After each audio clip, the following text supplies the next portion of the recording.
Үг хэлэх эрх чөлөө өөрчлөлт шинжилгээг анхлан хэрэглэсэн нийгмийн давлгаа эдүгээ 25 жилийг ардaan орхин түүхийн шар хуудснаа баримт болгон үлдэжээ. Үр дүнг нь хамтдаа ирье. Үнэнг гой болон шүүмжлэхийг бид үг хэлэх эрх чөлөөгөө гэж ойлгожээ. Өөрчлөлт шинжилтийг өөрсдийнхөө л эрх ашигт зориулан хөгжил дэвшлийг хоосон цэцэрхэл дундаас хайж хөдөлмөрч зан чанараа умартан хөгжлөн хийрхлээрэн гацааж хөрөнгөтөн болох гэсэн ганц л тэмцэл дунд хүн гэдэг эрхэм зүйлсээ хайж гээжээ. Хүн төрлөختөн урагшилж хөгжил дэвшлэрэн уралцсаар л харин бид өөдөлж дэвжих бүхнийг хараан харамлаж өөрөөсөө бусдыг гоочлон шүүмжилж мөнгнөөс өөр эрхэм зүйлгүй мөрөөдлөөс өөр бодит зориггүй боловсролыг бус баялагийг шүтсэн шинжлэх ухаанд бус сүсэг бишрэлд найдсан хүн сүрэг болон хувирч байна. Өөрчлөлтийг бид өрөөлөөс хайх бус өөрсдийнхөө ухамсараас хайх цаг иржээ.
За сайн байцгаана уу эрхэм найзуудаа нөхдүүдээ та бүхэн өнөөдөр бидний урилгыг хүлээн авч хүрэлцэн ирсэнд бид нар туйлын их баяртай байна. Бид энэ оны 2 сард форума зохион байгуулж манай улс орны өмнө тулгараад байгаа асуудлуудад дүн шинжилгээ хийж тэрүүнийгээ шийдэхийн төлөө бид улс төрийн хүчин боллоо гэдгийг зарласан билээ. За бид нар энэ хугацаанд олон багууд болж ажилласан. Салбарын мэрэгжилтнүүд хөгшин залуу гэлгүй бид нар чадхынхаа хэрээр бүгдээрээ л эрдэм мэдлэгээ шавхаж ажилласан. Энэ хугацаанд юу ажиглагдваа? Үндсэндээ бид нар өнөөдөр ярих гэж байгаа зүйлүүд бол огт шин юм ярихгүй нэ. Хаа тэртээ 2002 онд бидний өнөөдөр яригдж байгаа энэ бүх зүйлүүд яригдчихэж вэ? Энэ юу гэсэн үг вэ? Үндсэндээ сүүлийн 15 жил бид нар ямар ч асуудлыг шийдэхгүй газар дээр дэвхцэж байсан байна. Суур асуудлууд ерөөсөө шийдэгдээгүй ирсэн байна. Ийм юм хийх ёстой гэдгийг бол дээрээч доорооч их олон хүмүүс мэдж байгаа юм байна. Гэвч тэрүүнийг шийдэх улс төрийн зориг нэгдүгээрт дутсан байна. Хоёрдугаарт тэрүүнийг хэрхэн шийдвэрлэх ёстойг бас мэдлэг нь дутсан юм болов гэсэн дүгнэлтэнд хүрээд байгаамаа.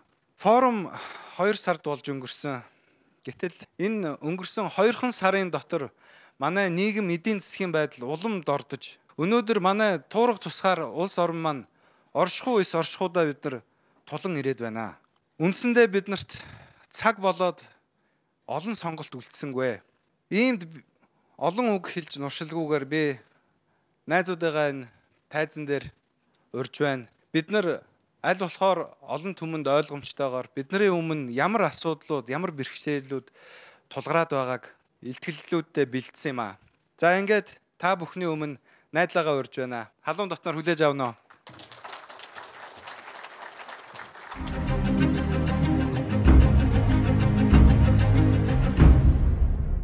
За сайн байна уу?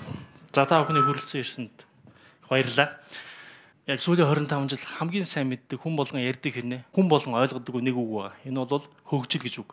Хөгжил гэж юу юм бэ гэдэг бид нар хамгийн их ярьдаг хэрнээ мэдэхгүй байгаа. Тэгээд та бүхэн бас гадралж байгаа бах. Ерөнхийдөө дэлхийн улс орнуудыг хөгжсөн, мандсан, дороодсон бүх түүхийг үзэх юм бол 3 хүчин зүйл нөлөөсөн байна. Нэгдүгээр тухайн үндэсний хөгжлийн үзэл баримтлал, онол, философи, зарчим. Хоёрдугаар улс төрийн манлайлал, лидерүүд эсвэл институт. Гуравдугаар яг тэр үзэл баримтлал дээр институт дээр суурилсан үндэсний хөгжлийн төлөвлөлт, үндэсний хөгжлийн стратеги. Энэ 3 хүчин зүйл байж иж улс орон хөгжин манддаг юм байна. Эсвэл байхгүй бол дорооддаг юм байна. За бидэнд яг энэ байгаа юу гэдэг асуулт байна л да. Монголчууд бидэнд 2015 оны монголчуудад энэ байгаа юу? Энэ бол маш том асуулт байгаа. Энгийн юм шиг нэ, хэрэггүй юм шиг нэ. Тэгээд хэдүүлээ нэг урт түүхтэй Монгол улсынхаа түүхийг эргээд үеэр нэг харъя л да. За ингээ харах юм бол тэнд нэг галтай, сумтай үе байгааз. Энэ бол Чингис хааны үе буюу их Монгол улсын үе. За ийшээ ингээ үзэх юм бол 1924-өөс 1989 оны хооронд буюу социалист нийгмийн үе. Бас сумтай бөгөөд галтай. За энийг бид нар ярилцаад ямар юу гэж дүгнэж байна вэ гэхээр энэ урт түүхийн хугацаанд монголчууд нэлээд олон юм үзсэн, асуудал бэрхшээл донд байсан, дороотож, мөхөө дөхөж байсан, сэргэн мандаж байсан. Гэхдээ үүн дээр сумтай галтай үе байхын тулд саяын 3 хүчин зүйлс байгаад байгаа юм. Та бүхэн ажиглаараа энэ дээр. Тэр Монгол овог аймагуудын үед бол ямар ч тийм байгаагүй. Орондоо унтах цавгүй олзлолд нь тулдаж байсан. Магадгүй өнөөдрөх та төстөө дүрх байсан. Тэр үед нэгдсэн үндэсний үзэлж байгаагүй, нэгдсэн зорилгоч байгаагүй, зарчимч үйлчилж байгаагүй. Харин Чингис хааны үед зарчим үйлчилжсэн. Гарал нь хамаарахгүйгээр зарчимдаа үнэнч, эзэндээ үнэнч, зорилгодоо үнэнч байх юм бол тэр хүн дээш нь дэвшдэг байсан.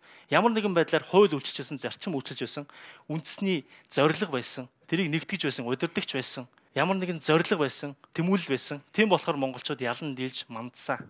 Ингээд баг хаад үе та бүхэн мэдж байгаа. Яг тэр бол суларсаар хагаад 200-300 жил суларсаар хагаад 3 хуваагдаад 1636 онд өвөр Монгол, 1691 онд одоогийн ар халах, 1758 онд ойрд ингээд харийн ноёрхолд орсон. Энэ үе бол саяын 3 хүчин зүйлс огт байхгүй, үнэрнж байхгүй байсан. Үндэсний унтаа үе. Энэ үед бид нар ярих ч юм байхгүй. Дороотлын үе. За ингээд цаашаа юу болсон бэ? 1911 он үндэсний эрхчлөөний хөтөлбөр яллаа. Монголчууд эргээд түүхээ харах юм бол арай өөр өнцгөр харах юм бол манай ноёдууд саяын 3 хүчин зүйлийг л хайсан. Хөгжлийн үзэл баримтлалыг хайсан. Монголчууд бид хин юм бэ? Яаж хөгжих вэ? Америк шиг хөгжих үү? Япон шиг хөгжих үү? Өөрсдөө яах вэ? Яаж боловсролыг бий болгох вэ? Хөдсөн дээлтэй ноёдууд ингэж явж исэн. 1921 он бол мөн адилхан 11 оны үргэлжлэл та бүхэн бас мэдж байгаа. Мөн адилхан дахиад бодоо занд нь тухайн үеийн лидерүүд саяын үзэл баримтлалыг хайсан. Хаана байна? Америк шиг хөгжих үү? Япон шиг хөгжих үү? Франц шиг хөгжих үү? Хайж ирсэн. Хөгжлийн үзэл баримтлал үнэхээр бидэд байхгүй байсан. Тэрийг алдсан байсан. Зарчим байхгүй болсон байсан. 1924 он яагаад ийм галтай байна вэ? Яагаад ийм сумтай байна вэ? Яагаад бид нар нийгмийн дэвшил хийж чадсан бэ? Яагаад гэвэл мууч сайнч бидэнд гаднаас тэр хайгаад байсан үзэл баримтлалыг, хөгжлийн үзэл баримтлалыг гаднаас бидэнд тулгасан. Тэр бол бидний магадгүй азч байж магадгүй. Гэхдээ ямар ч байсан гадны үзэл сурталаар бид нар хөгжлийн үзэл баримталтай болоод нэг зарчимтай, нэг хүсэлтэй ингээд хөгжлийг төлөвлөд зарчмынхаа дагуу хөгжсөн. Үнэхээр энэ хооронд бол 20 дугаар зуун бол монголчуудын зуун байсан. Гайхамшиг бүтээж чадсан бид нар. Хөдсөн дээлнээс одоогийн өнөөдрийн энэ түвшинд хүрч чадсан. Энэ бол үнэхээр гайхамшиг ихээс өөр арга байхгүй. Тэгээ та бүхэн санаж байгаа бах. Тухайн үед бол үзэл суртал байсан, зорилго байсан, төлөвлөгөө байсан, зарчмууд байсан, лидерүүд байсан. Яг нөгөө 3 хүчин зүйл яг топ тодорхой байгаа биз. Яг үүнийхээ дагуу цоо шин социалист Монгол хүнийг бүтээн байгуулсан. Тэр бүтээн байгуулсан хүмүүсийн зах цуханд бид нар Монгол хүнээ шинэ Монгол хүнээ бүтээсэн цагт бол хөгжлийг, нийгмийг тэр хүн аяндаа бүтээдэг. Энэ бол ерөөсө хөгжлийн аль сурагч дээр байхгүй практик туршлага. За ингээд 1990 он боллоо. Ардчлалын хувьсгал яллаа. Гэхдээ бид нар үүн дээр өмнөх нийгмийг халж ийн гэд яг тэр үзэл баримтлал зарчим бусад бүх юма нэгэн зэрэг халаад ус руу бүл батал хийдэл орсон. 90 оны дараа ардчилсан нийгэмд гараад үндэсний үзэл баримтлал, хөгжлийн үзэл баримтлал ямар байх юм бид нар мэдэхгүй байсан. Бэлтгэл байхгүй байсан. Ямар зарчим баримтлахыг мэдэхгүй байсан.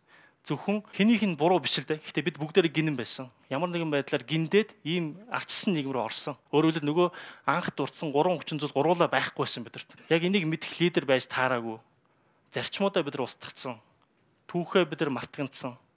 Институтч байхгүй. Энэ үед бол ямар ч нөхцөлд хөгжил ирэхгүй маа гэдэг нь тодорхой байгаа юм л да. Тэгээ 90 онд сүүлийн 25 жил үүн дээр би дахин тодтогч хэлэхэд хэн нэгнийг хараан зүгтээ биш. Бидний байгаа байдал бол 25 жилийн турш энэ үзэл баримтлал байхгүй, институт байхгүй, лидер байхгүй тул зүгээр л ийм шилжилтийн замбраагүй оролдлогуудыг хийж ирсэн. Та бүхэн санаж байгаа үстэй. Монгол бичгийг нэг авч үзээл, нэг болж үзээл, одоо буцааш нэг үзээл, болж үзээл. Энийний цаана ямар нэгэн тийм хөгжлийн үзэл баримтлал онол байхгүй, зарчим байх. Энэ үед бол юу ч хийсэн бүтэхгүй. Одоо энэ том төслүүдийг хар. Хийж нэг үзээл, болж нэг үзээл, маргаж нэг үзээл. Яг нөгөө Чингис хааны өмнөх үеих шиг орондоо орох завгүй олзолдон тулдаж эхэлж байгаа энэ үе байгаа юм л да. Тэгэхээр энэ үе ингэж удаашрах юм бол үндэсний аюулгүй байдал тортой. Цаашаа бид нар хөгжил дэвшүүлээс гарч чадахгүй. Өөрөөр хэлбэл сумыг хэзээ ч бий болгож чадахгүй. Сум байхгүй байсан цагт гал мандан бадарсан хөгжлийн эренг авчиж чадахгүй. Тэгэхээр одоо бид нар 2005 оны монголчууд бид нар зүгээр л нэг юм байдаг л нэг замраагүй нийгмийн дунд улс төрийн асуудал ч юм уу ойр зүрийн тийм үл ойлголцтууд байгаа юм биш ээ. Бид нар нийгмийн хөгжлийн асар том шатны өмнө зогсож байгаа юм аа. Ийшээ давхын тулд бид нарт зүгээр нэг сайн хүн хэрэггүй. Бидэрт хөгжлийн үзэл баримтлал хэрэгтэй, онол хэрэгтэй, зарчмууд хэрэгтэй. Үүн дээр суурилж иж институт лидерүүд институт хэрэгтэй. Энэ хоёр байж ш дараа нь үндэсний хөгжлийн цогц бодлого, үндэсний хөгжлийн алсын хараа, үндэсний хөгжлийн стратеги гарч ирж байж ш энэ хэрэгждэг. Энэ байхгүйгээр ямар ч хууль батлаад, ямар ч төлөвлөгөө батлаад гоё юм яриад бүтэхгүй гэдгийг бид нар хэд удаа харсан. Тэгэхээр энийг бүтэхгүй гэдгийг ойлгох хэрэгтэй байна. Бид нар хаан зогсож байгаа одоо ойлгох хэрэгтэй байна. Тэгээ бидний үзэж байгаа бол одоо бид нар бол маш том хөгжлийн шатны өмнө тэр сумны тэн зогсож байна. Тэгээ цаашаа бид нар үнэхээр улс үндэстэн оршин тогтноод хөгжин манд яг гэвэл тэр үндэсний тэмүүлд хөгжлийн үе рүү шат харин орох хэрэгтэй байгаа маань. Ингээхийн тулд цоо шин өнцгөр, цоо шин хандлагаар асуудлуудаа хандаад, цоо шин бодлогоор, цоо шин мэдлэгээр шийдвэрлэх хэрэгтэй. Үүнгүүгээр бид цаашаа явах боломжгүй. Энийг бид ойлгох хэрэгтэй. Үндэсний тэмүүлд хөгжлийн үеийг бүтээхийн тулд бидэнд юу хэрэгтэй вэ? Дахиад дуртахад зүгээр үндэсний хөгжлийн үзэл баримтлал зарчмууд хэрэгтэй. Энийг бид хайж олох хэрэгтэй. Түүхээсээ харах хэрэгтэй. Шинэ мэдлэгийг шингээгээд бүтээх хэрэгтэй. Хоёр дахь нь үндэсний эв нэгдэл, үндэсний одоо identity буюу ижилсэл, язгуур чанарыг сэргээн байгуулах хэрэгтэй. Тэгээд цоош нь 21-р зууны шинэ Монгол хүнийг бүтээн байгуулах ёстой. Энэ хүнийг бүтээчих юм бол энэ хүн бол асуултгүйгээр цоош нь Монголыг бүтээн байгуулж чадна. Тэгээд бид гээд түрүүн манай Батөргөл дурдсан бид гээд хинбэ?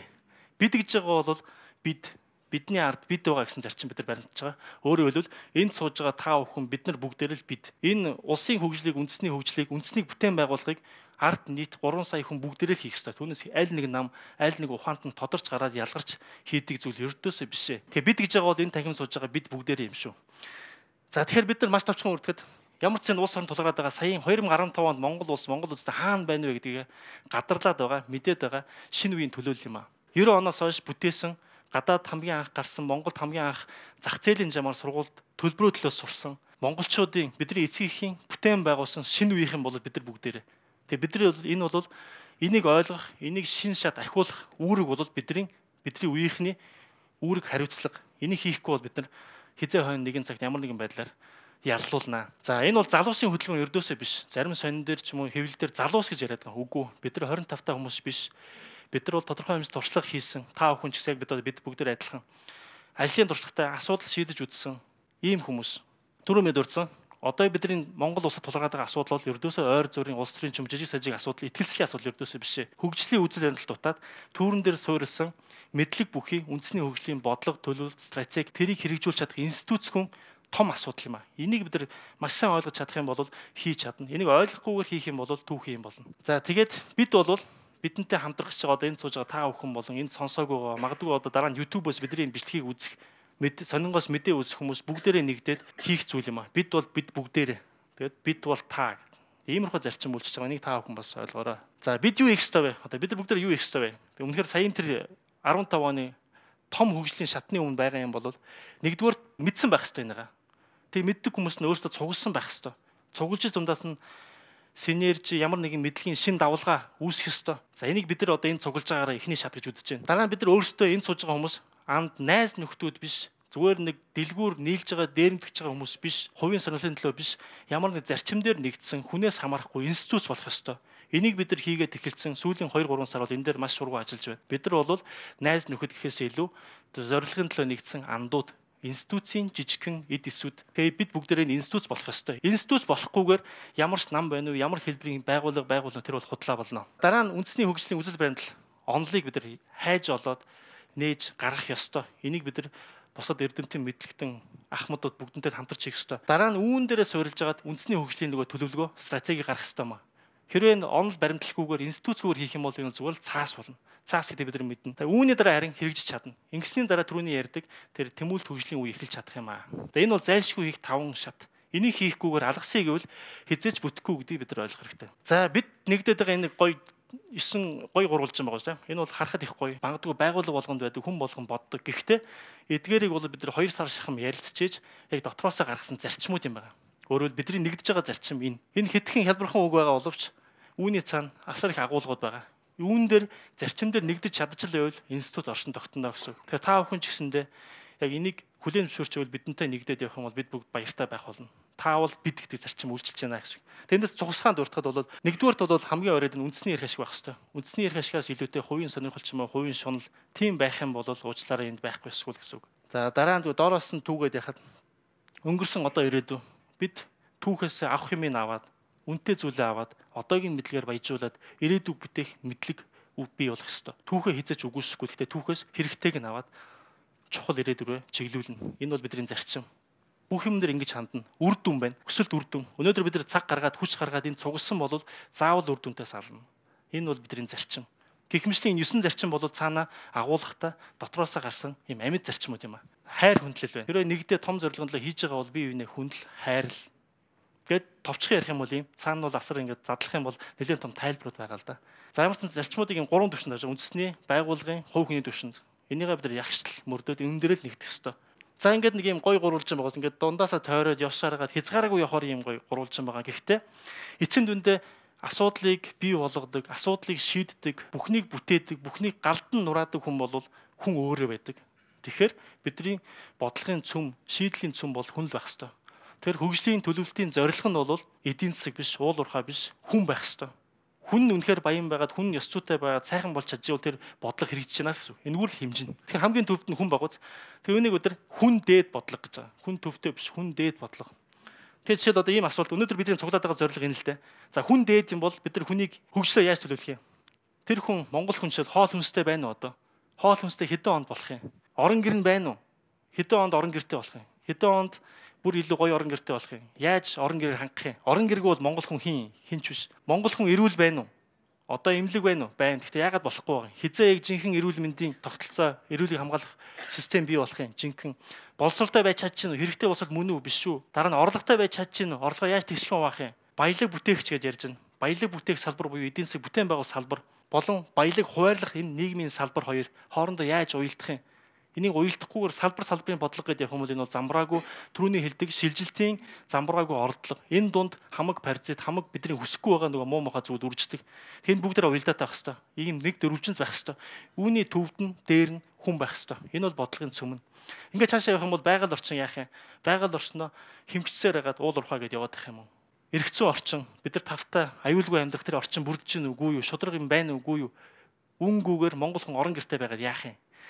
Ингээд цаашаа үндэсний орчин орчинд тогтсон тулд аюулгүй байдал, геополитик бусад бүх асуудал багтаад энэ шингэж байгаа. Ингээд энийг ингээд цааш нь ингээд хүнээ дээдлээд, хүнээ тойруулаад, хүндээ наалдж байгаагаар нь үнэлээд, хэмжээд ингээд явах юм бол энэ бол жинхэнэ зөв бодлого болно. Энэ хамгийн гол нь зүгээр нь хэлбэр төдий биш, амьд байх хэвээр. Тэхийн тулд институт гарах хэвээр. Институт байхын тулд бид нар одоо энд зарчим дээр нэгдэх хэвээр. За ингээд өнөөдөр манай хамт нөхдүүд одоо энэ тухайн сэдв бүрээр маш товчхон ярина. Гэхдээ энэ бол ийм том бодлогын асуудлыг бүгдийг нь ярих боломж үнэхээр байхгүй та бүхэн мэдж байгаа. Маш товчхон дөнгөж амсуулаад дурдаал өнгөрнө. Гэхдээ бид нар бол одоо энэ танхим сууж байгаа бид нар монголчууд хаана байгаа сайн ойлгож байгаа. Бусад улсууд яаж хөгжсөнийг бид нар маш сайн мэдж байгаа. Сурагчид байдгүй зүйлийг мэдж байгаа. Одоо бид нар юу хийх ёстойгоо сайн мэдж байгаа. Хийгээд эхэлсэн байгаа. Цаашдаа ямар бодлого байх ёстойг бид нар бас сайн мэдж байгаа. Тэгээ та бүхний бидэнтэй нэгдээд бидний нэг болоод бидний ард бид гэдэг зарчмаар нэгдээд уршаа явахыг уриалж байна. За ингээд дараагийн бэлтгэгч баяр цэгийг урья.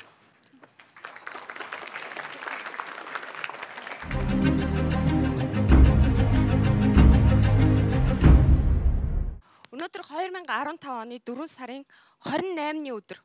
28-ны өдөр Монгол хүний аж ахуй амьдрал байдал ямар байна вэ? Та бүхэн өнөөдөр өглөөний цайгаа уугаад гарсан баг тийм үү? Гэтэл өнөөдөр өглөөний цайгаа ууж чадахгүй хүмүүс Монголд зөндөө байна. Энэ бол хамгийн харамсалтай. Энэ талаар би өнөөдөр ярих болно. Гэхдээ маш том салбар, маш том асуудал учраас зөвхөн хамгийн сэтгэл эмзэглүүлж байгаа хэсгүүдийг товчхон дурдаад өнгөрөх болно. За хэрэг хоол хүнс ярих гэж байгаа бол үндсэндээ энийг хоол хүнсний гурвалжин гэж нэрлэж болно. Нэгдүгээр хангамж, хүртээмж, хүнсний аюулгүй байдал, чанар, гуравдугаар шимт хичээлийн тухай ярих шаардлагатай болдог. За хүнсний хангамж, хүртээмжийн тухай ярихын тулд би та бүхнийг өнөөдөр Чингис зочдуудлаасаа гараад А бүсээсээ гараад хотын Б бүс рүү дараагийн захын бүсүүд рүү очиод аль нэг хүнсний бухалгаад 30 минут ажиглалт хийхийг хүсэж байна. Тэхийн бол бодит байдлыг бид нар маш тод харах болно. 4-5 хоногийн өмнө талхны үн нэмэгдсэн. Айлууд талхаа хувааж авахд хүрж байна. Бүтэн талхаа авч хүрэхгүй байна. Хоёрдугаарт гол хүнсний бүтээгдэхүүн болох махаач авч дийлэхгүй байна. 600 төгрөгийн жижиглэн гэж юу гэдгийг та бүхэн мэдэхгүй байх. Яад бол бид нар жижиглэнгээр хоолтдоггүй. Жижиглэнгээр хоолдог айлууд гэр оролт өнөөдөр 30-40% байна. Жижиглэн гэж юу болохыг би та бүхэнд хэлж өгье. Жижиглэн гэдэг бол дотор махыг хольж жижиглээд ийм жижиг нэг ийм гар атгсан гарын дайтай олгосон нэг удаагийн хоол хийхэд шаардлагатай ийм хоолыг жижиглэн гэж нэрлэдэг. Ийм жижиглэнгээр хоолж байгаа айлууд өнөөдөр зөндөө байна. Нарийн тоо гарахгүй байна. Гэхдээ ганц ядуурлын үзүүлэлт хангалттай дараагийн илтгэлүүдэд ядуурлын тухай бас ярих болно. Сүүлийн 10-20 жил бид нар 20-30% тогтмол ядуурлалтай байж ирлээ. Та бүхэн бодоод үз. Монгол ахын дүүсийн маань 20-30% байнгын өлөн зэлмүн амьдралтай байгаа. Энэ бол бидний харамсалтай бодит байдал. Хэдийгээр одоо та бүхэн бас энэ бүтэн дугуй авах хэвээр би 3-ны 1-ийг аваа хийцэн. Яа тэгэхээр эмзэг бүлгийн хүмүүс өдөр таах илчилгийнхаа 3-ны 2-ыг л авч чадж байгаа. Өөрөөр хэлбэл 2 хоног хоолтой 1 хоног хоолгүй. Та бүхэн бодоод үзтээ нэг удаа өдрийн хоол эсвэл оройн хоолоо идэхгүй байхад хүний гидс үлсгэлэн хүн ямар байдалтай яаж аж хөдөлмөрийн чадвартай байдаг вүлээ. Энэ бол ялцчгүй маш сэтгэл эмзэглүүлсэн нэгдүгээр асуудал. За хоёрдугаар асуудал. Бид нар сүүлийн 10-20 жил маш олон төсөл хөтөлбөр, олон тэрбум 80 төгрөгийг хүнсний төрөл бүрийн хөтөлбөрүүдэд оруулсан. Үүний үр дүнд сайн үр дүн гарсан. Тэрийг хүлээн зөвшөөрөх хэрэгтэй. Тухайлбал төмсний 129%, бүр давцсан дотоодын хэрэгцээг хангадаг болсон махыг мэдээж 100% хангаж байгаа. Дараагийн үндсэн хүнсний бүтээгдэхүүнүүдийг үндсэнд нь бол хангаж байгаа боловч одоо чанар аюулгүй байдлын асуудал эргээд тулгамдсан асуудал болоод байгаа. Малчны хотгоноос өнөөдөр хэрэглэгчийн ширээн дээр хүртэл махыг аваад үзье, ганц жишээ. Тэгэхэд энэ мөнгө улсаар алтугаадаг газараас ирсэн үү? Эсвэл үнэхээр экологийн цэвэр бүтээгдэхүүн бидний ширээн дээр ирж гэнүү гэдгийг бид нар ялгаж харж чадахгүй байгаа. Ямар вакцин тариулсан, ямар тарилга хийсэн, ямар эрүүл ахуйн шаардлага хангаж гэнэ үгүй юу гэдгийг хэн ч хэлж мэдэхгүй. Бид нар ийм харанхуй нөхцөлд амьдарч байгаа. Хэдийгээр энэ чиглэлийн төрөл бүрийн хууль, хөтөлбөрүүд хэрэгжиж байгаа оловч хэрэгжилт хангалтгүй байсан хэвээр байна. За үүний үр дүнд та бүхэн дахиад харамсалтай тоо хэлэхэд надад хүнд байна. Гэхдээ энийг хэлэхээс аргагүй. Хавдрын төрөл бүрийн хавдрын нас баралтаараа монголчууд Азад тэргүүлж байгаа. Азийн дундаж үзүүлэлтээс төрөл бүрийн өвчлөөр, хоол хүнстэй холбоотой өвчлөөр 30-80% илүү байгаа. Та бүхэн бодоод үзээрэй. 15-аас 64 насны хүмүүсийн нас баралтын магадлалаараа Монгол улс тэргүүлж байгаа. Яагаад вэ? Зүрх судасны өвчлөл мөн адилхан. Бас л тэргүүлж байгаа. Зөвхөн Аз төдийгүй одоо ойрхон Хятад гэдэг том хөрчтөөгөө харьцуулаад үзэхэд Хятадаас бараг зарим өвчлөөр 2 дахин өндөр байгаа. 3 сая хүнтэй байж шүү. Энэ бол дандаа хоол хүнстэй холбоотой. Халдварт бус өвчлөөр ийм байдалтай байгаа. Нарийн тоонуудыг мэдээж Дэлхийн эрүүл мэндийн байгууллагаас гаргасан төрөл бүрийн тайлангуудаас бид нар авч үзэж баталгааж болох боломжтой. За, Монгол хүн яад ингэж амьдрах ёстой юм бэ? Яад бид нар Азийн төвшөнд хүрчиж болохгүй юм бэ? Ядаж бидний өмнө бүхэл бүтэн 10 жил байна. Өнөөдөр 2010 он бол 2015 он гэхэд 10 жилийн дараа бид нар ядаж Азийн төвшөнд хүрмээр байна. Энэ бол маш даруухан зорилго. Дараагийн зорилго бид нар дахиад 20 жилийн дараа гэхэд хүний амьдрал яаж өөрчлөгддөг вэ? Улс орны амьдрал яаж өөрчлөгдөж болох вэ? Бид нар зоригтой байх хэрэгтэй. Дэлхийн хөгжингүүд орнуудын төвшөнд энэ өвчлөлийг, энэ нас баралтыг бууруулах хэрэгтэй. Бид нар зорилгоо тавих хэрэгтэй.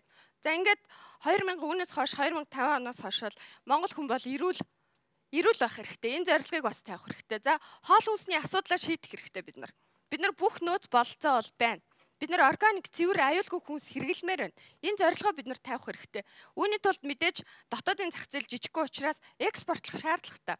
Энэ экспортлогчдыг дэмжих хэрэгтэй. Аюулгүй үйлдвэрлэлийг дэмжих хэрэгтэй. За ингээд дараагийн 20 жил бид нар зөвхөн түүхийд хөдөө аж ахуй газар тариалангийн бүтээгдэхүүн экспортлоо зогсохгүй бид нар технологи шингээж боловсруулдаг болох хэрэгтэй. Ингээд үүнээс хойш жилүүдэд бид нар технологиороо тэргүүлэх ус болох бүрэн боломжтой. Бид нар зорилго хэрэгтэй байна. Бид нар зориг хэрэгтэй, зохион байгуулалт хэрэгтэй байна. Өнөөдрийг болтол сүүлийн 20-30 жил юу ч хийгээгүй гэж бол хэлж болохгүй. Маш их зүйлийг хийсэн. Гэхдээ хангалтгүй байна. Одоо дараагийн чанарын өөр түвшинд шилжих болоод байна. Яа тэгвэл жишээлбэл одоо зөвхөн энэ хүнс хөдөө аж ахуй хөнгөн үйлдвэрлэлийн салбарыг аваад үзэхэд тухайн бодлогын бичиг баримтууд тухайн салбараа л одоо тултал нь хөгжүүлэх гэж байгаа юм шиг тийм бичиг баримтууд боловсруулсан байдаг. Хүнээр аваад үз. Өв тэгш байх хэвээр тийм үү? Нэг гар нь ийм том хөгжчүүл утгатай юу? Ямар ч утгагүй. Гэтэл ийм цогцороо бүх салбар хоорондоо уялдчихж хөгжих хэвээр. Салбар хөгжүүлэх нь нэг зорилго мөн боловч бид нар тэнд бас баялагийг бүтээх хэвээр.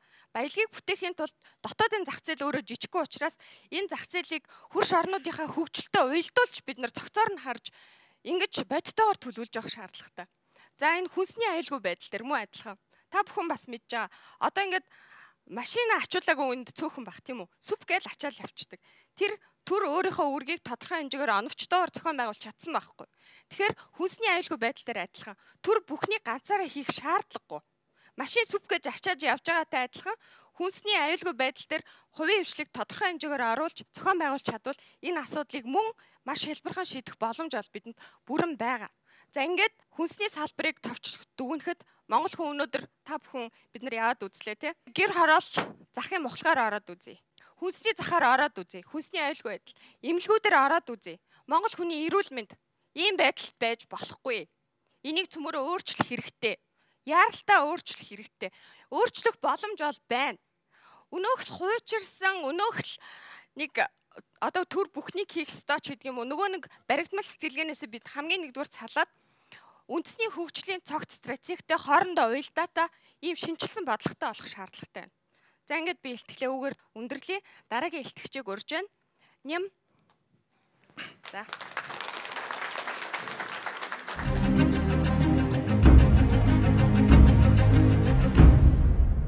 Сайн байцгаана уу? Энэ сайхан өдрийн амар мэндийг ирье. Намайг Шари Богиниам гэдэг. Энэ бол бидний өнөөгийн байдал. Утаатай, ууртай, унтуутай.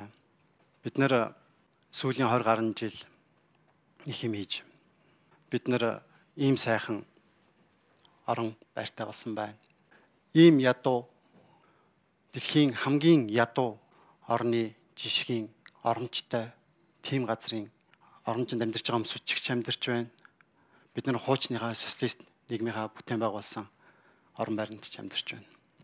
Би утаанаас зугтаж явахдаа Богд хаан ууланд дээр гараад энэ зургийг авсан юм. Дээр нь байгаа зургийг. Энэ зурган дээр хаана юу байгааг нь мэддэхгүй болтлоо утаанд манандсан байна. Хаана юу байгааг нь мэддэхгүй болтлоо. Эндээс тэр голдон тодхаарч байгаа дулааны бидний орон гэрэг дулаацуулдаг дулааны сахилгаан станц харагдаж байна. Ийм төвшөнд бид нар хүрсэн байна. Тэгээд энэ зүүн талд нь байгаа нэлээд томоор гаргасан тэр зурган дээр та нар цаан харагдахгүй байгаа хөхтэй хөдөлгөөсөдөд. За энэ хүүхдүүд судалгааны явцад би олон тоо баримт цуглуулж олон зураг авсан. Тэгээд бид нар өнөөдөр тэр бүх асуудлуудыг өнөөдөр энэ өдөрт яриад багтааж шингээхгүй, ярихгүй, ярьж чадахгүй тийм хэмжээний асуудал биднэрт тулгарсан байна. Тэгээд энэ зурган дээр би энэ 4 хүүхд 5 хүүхдийг та нарт ярихыг хүслээ. Энэ 4 хүүхд 5 хүүхд бол тоглох тоглоом байхгүй дээ ч юм уу, тоглох тоглоом байхгүй болохоор энэ хүр зөөрээд газар ухаж байгаа юм биш. Энэ хүүхдүүд бол өөрсдийнхөө орон гэрийг хийж байгаа юм. Та нар боддоо. Энэ зөөлөн шавартай хэсэгт нь. Яагаад зөөлөн байгааг бол борооны ус урсаад эсвэл үерийн ус урсаад ингээд зөөлрсөн шавартай хэсэг. Хизээ дахиад энийг хийсэн орон байр нь тэр борооны усанд урсаад өнгөрөхийг бид нар мэддэг. Тэгээд энэ 4 хүүхд 5 хүүхд энэ жоохон охин юу болж байгааг нь мэддэг. Ингээд тоглоод явж байгаа, тойроо явж байгаа. Гэтэл арай жоохон ухамсартай том болсон юм мэдж байгаа нь ингээд орон байрыг цаад орон байр. Энэ бол цаадлах нь орон байр юм байна. Фабришгод аваалаа тавьчихсан. Тэгээд наадталт хаалга хийчихсэн. Тэгээд дээрээс нь битүүлсэн. Энэ бидний та бидний ах дүү нарын 3 үеийн хин нэгнийх нь дүүн эсвэл хүүхэд нь энд ингээд нийгмээс хаягдчихсан. Нийгмээс гадуур ингээ өөрийнхөө орон байрыг хийх гээд байж байгаа. Энд ямар амир өмхий гэж бодож байна. Очиад үзэхэд. Энэ бол улаан чулуутай явааны наадлын жалгал да. Ямар өмхий гэж бодож байна бүр. Хажууд нь удаан тисгийн аргагүй. Тэгээ би эндээс энэ орон байр хийгээд байж байгаа хүмүүсийг хараад би бүр ингээд шоконд орсон. Ингээд буцаж явахдаа би бүр ингээд дуурч чадахгүй нэлээд хэдэн минутын өнгөрөөсөн. Бүр ингээд дотроос ингээд гол цохиодж байгаа юм шиг эмзэглээд. Тэгэд би ингэж бодсон юм. Энэ хүүхдүүд нөгөө нэг ээж аавынхаа орон гэртээ сайхан дулаан гэртээ ээж аавынхаа өвөө эмээгийнхаа монгол хүн болох гэсэн тэр сайхан үлгэр домог туйсыг сонсоо сууж хайр инэрл илбэрлэл нь хаана байна гэхээсээ илүү энэ хүмүүсүүдийг төрүүлсэн эцэг их өвөө хамаатан садангууд нь орон гэргүй хүүхдүүд минь хаана байна гэж бодох нь илүү аимшигтай. Тэр бол тийм хүмүүсүүд нь хаана байна л гэж би бодсочихсан дотроо. Бид нэр өнөөдөр энэ хүүхдүүдийг эрдэмтэй, мэдлэгтэй, боловсралтай, эрүүл, ажилтай, төрөлтэй, орлоготой тийм хүмүүсүүдийг болгож хөгжүүлэх нийгмийн тогтолцоог бий болгох ёстой. Өнөөдөр бид энэ манай Монгол улсын хүмүүсийн цөөнхөн л дөө. Гэхдээ цөөнхөө хайж болохгүй. Энэ хүмүүсүүд бол бидний дараагийн ирээдүйд хамт амьдрах Монгол улс, Монгол орон гэрт байх тийм Монгол улсын иргэд байгаа юм. Бид энэ улсуудыг нийгэмшүүлэх хэрэгтэй. Энд дээр одоо ингээд статистикийн мэдээлэлүүд байж байна. Бид нар нийт 700 гаруй өрх гэртэй юм байна. Улаанбаатарт одоо бараг 40 гаруй хувь нь бүгчиж. Тэгээ бид нар чинь асар өргөн уудам нутагтай ард түмэн шүү дээ. 1.5 сая квадрат метр талбайтай дэлхийд 17-18-т бараг жагсахаар тийм том хэмжээний газар нутагтай ард түмэн 0.3% Улаанбаатар хоттой бараг 40 гаруй хувь нь бүгчиж. Өнөөдөр бид нар гიშх газар алга байна. Явган хүний зам дээр алга байна. Ийм болтлоо бүгчихсэн. Хөрсний бохирдол дээд зэрэгтэй хүрчихсэн. Тэр агаарын бохирдлыг та нарт одоо мэдж байгаа шүү дээ. За ингээд ер нь бол бид нар бол ирээдүйд яах ёстой байг бол гэр хороолыг орон сууцны хороол болгон хөгжүүлэх хэрэгтэй. Нүүдэлчин соёлоо орчин үетэйгээ уялдуулан хөгжүүлэх хэрэгтэй. Бид нар бол нүүдэлч ард түмэн. За 20 жилийн дараа иргэдийнхаа төлбөрийн чадварт нийцсэн сайхан амьдрах орчин бүрдсэн хот хороолол суурин газруудтай болно. Байгаль дээлтэй ухаалаг смарт хотуудыг бид нэр дараа нь бүрдүүлэх хэрэгтэй байнамаа. Ер нь бол энэ орон гэр гэдэг юм чинь асар үн цэнтэй эд. Энэ бол бидний ариун голомт юм. Өвөг эцэг дээдэс минь биднэрт уламжлан үлдээсэн бидний өнөөдөр энэ хурдан цуглах боломжийг олгосон тэд нэр цусаараа хөлсөөрөө хөдөлмөрлөж урсгаж биднэрт энэ өнөөдрийг авчирсан. Бид ирээдүйн хойч үедээ энийг тогтолцоотой эрүүл тийм орон гэрийг Монгол улсаа үлдээх юм. Монгол үндэстний орон гэр бол өөрөө Монгол улс өөрөө юм шүү. Анхаарал тавьсан та бүхэнд баярлалаа.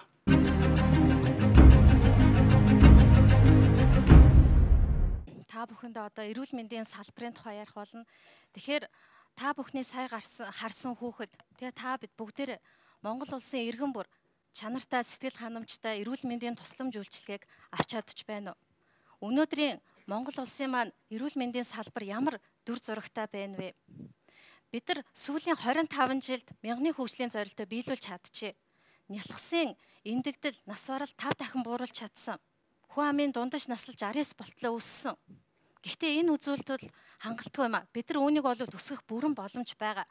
Ингээ хараад үзэх юм бол энэ хүснэгтэн дээр сувилагчийн тоо дэлхийн дунджид бол бараг төхөж очсон.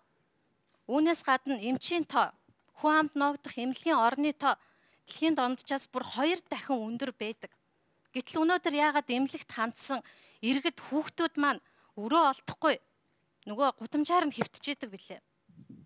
Дараагийн доотлын улаанаар бичсэн та нарын тоог хараад үзээрэй. Шаардлагагүй хэвтэлтийн тоо 3.1 нь байна.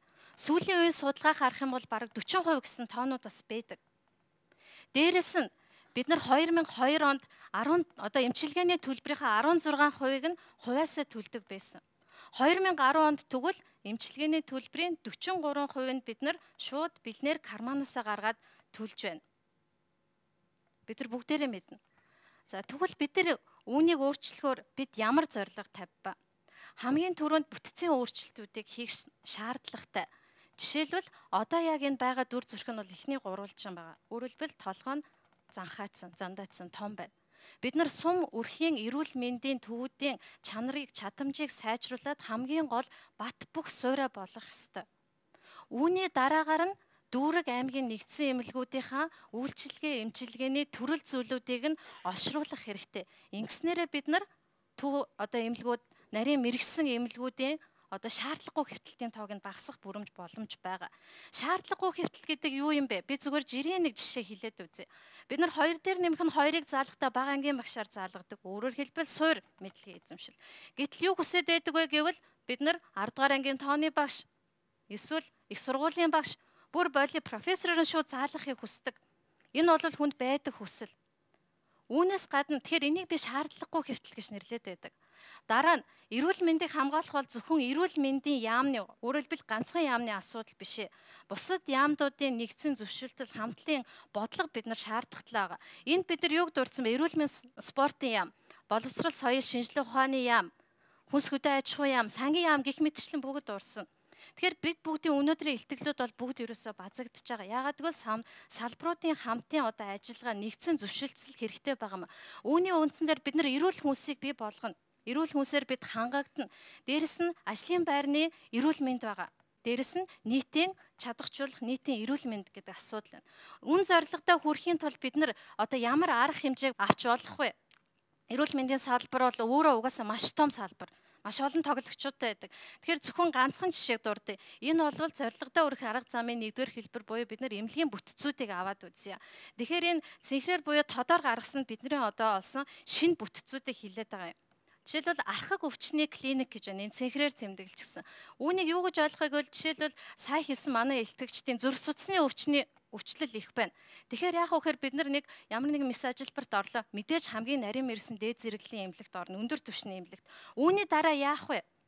Өөрөөр хэлбэл байнгын тэр хүнд эмчилгээ хэрэгтэй, байнгын хараа хяналт хэрэгтэй. Дээрэс нь эмчилгээний үр дүнгийн голлох үеиг ерөөсө асаргаа суулгаа эзэлдэг.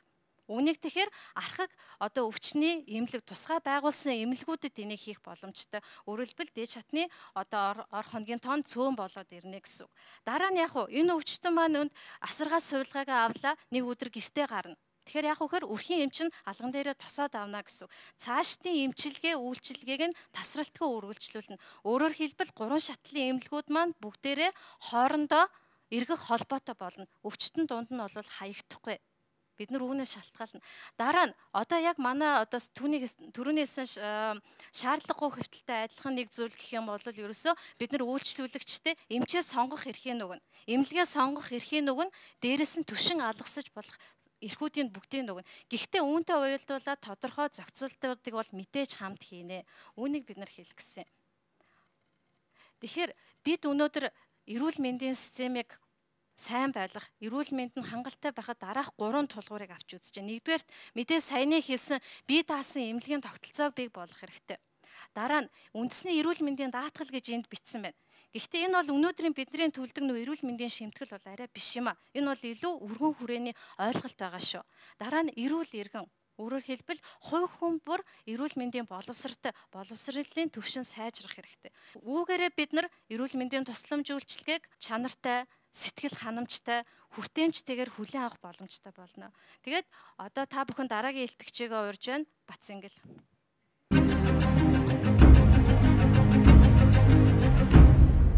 За сайн байцгаана уу? Та бүхэнд энэ сайхан өдрийн мэндийг хүргэе. За би яагаад сайхан гэж онцолж хэлж байна гэхээр өнөөдөр магадгүй бид нар сүүлийн 25 жилээс магадгүй хүнээ дээд хэмээн үзэж хүнээ тойрсон асуудлаа ярилцах гэж энийг яаж шийдэх үү? Ямар гарц байна уу гэдгийг хамтдаа ярилцгаа цугласан ийм өдөр учраас энэ их сайхан өдөр баха.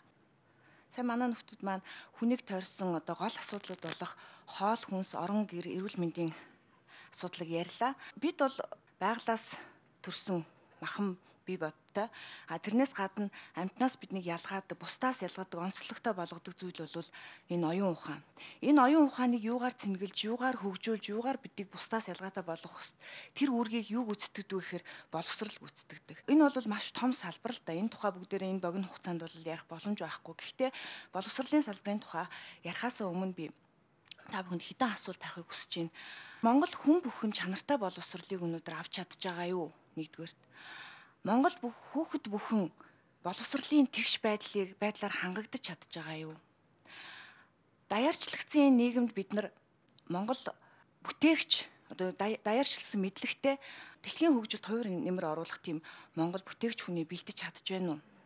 За ингээ харах юм бол би нэг хэдэн статистикийн тоо баримтыг үзүүлээ л да. Маш олон тоо баримтууд байдаг, маш олон бодлогын баримт бичгүүд байдаг.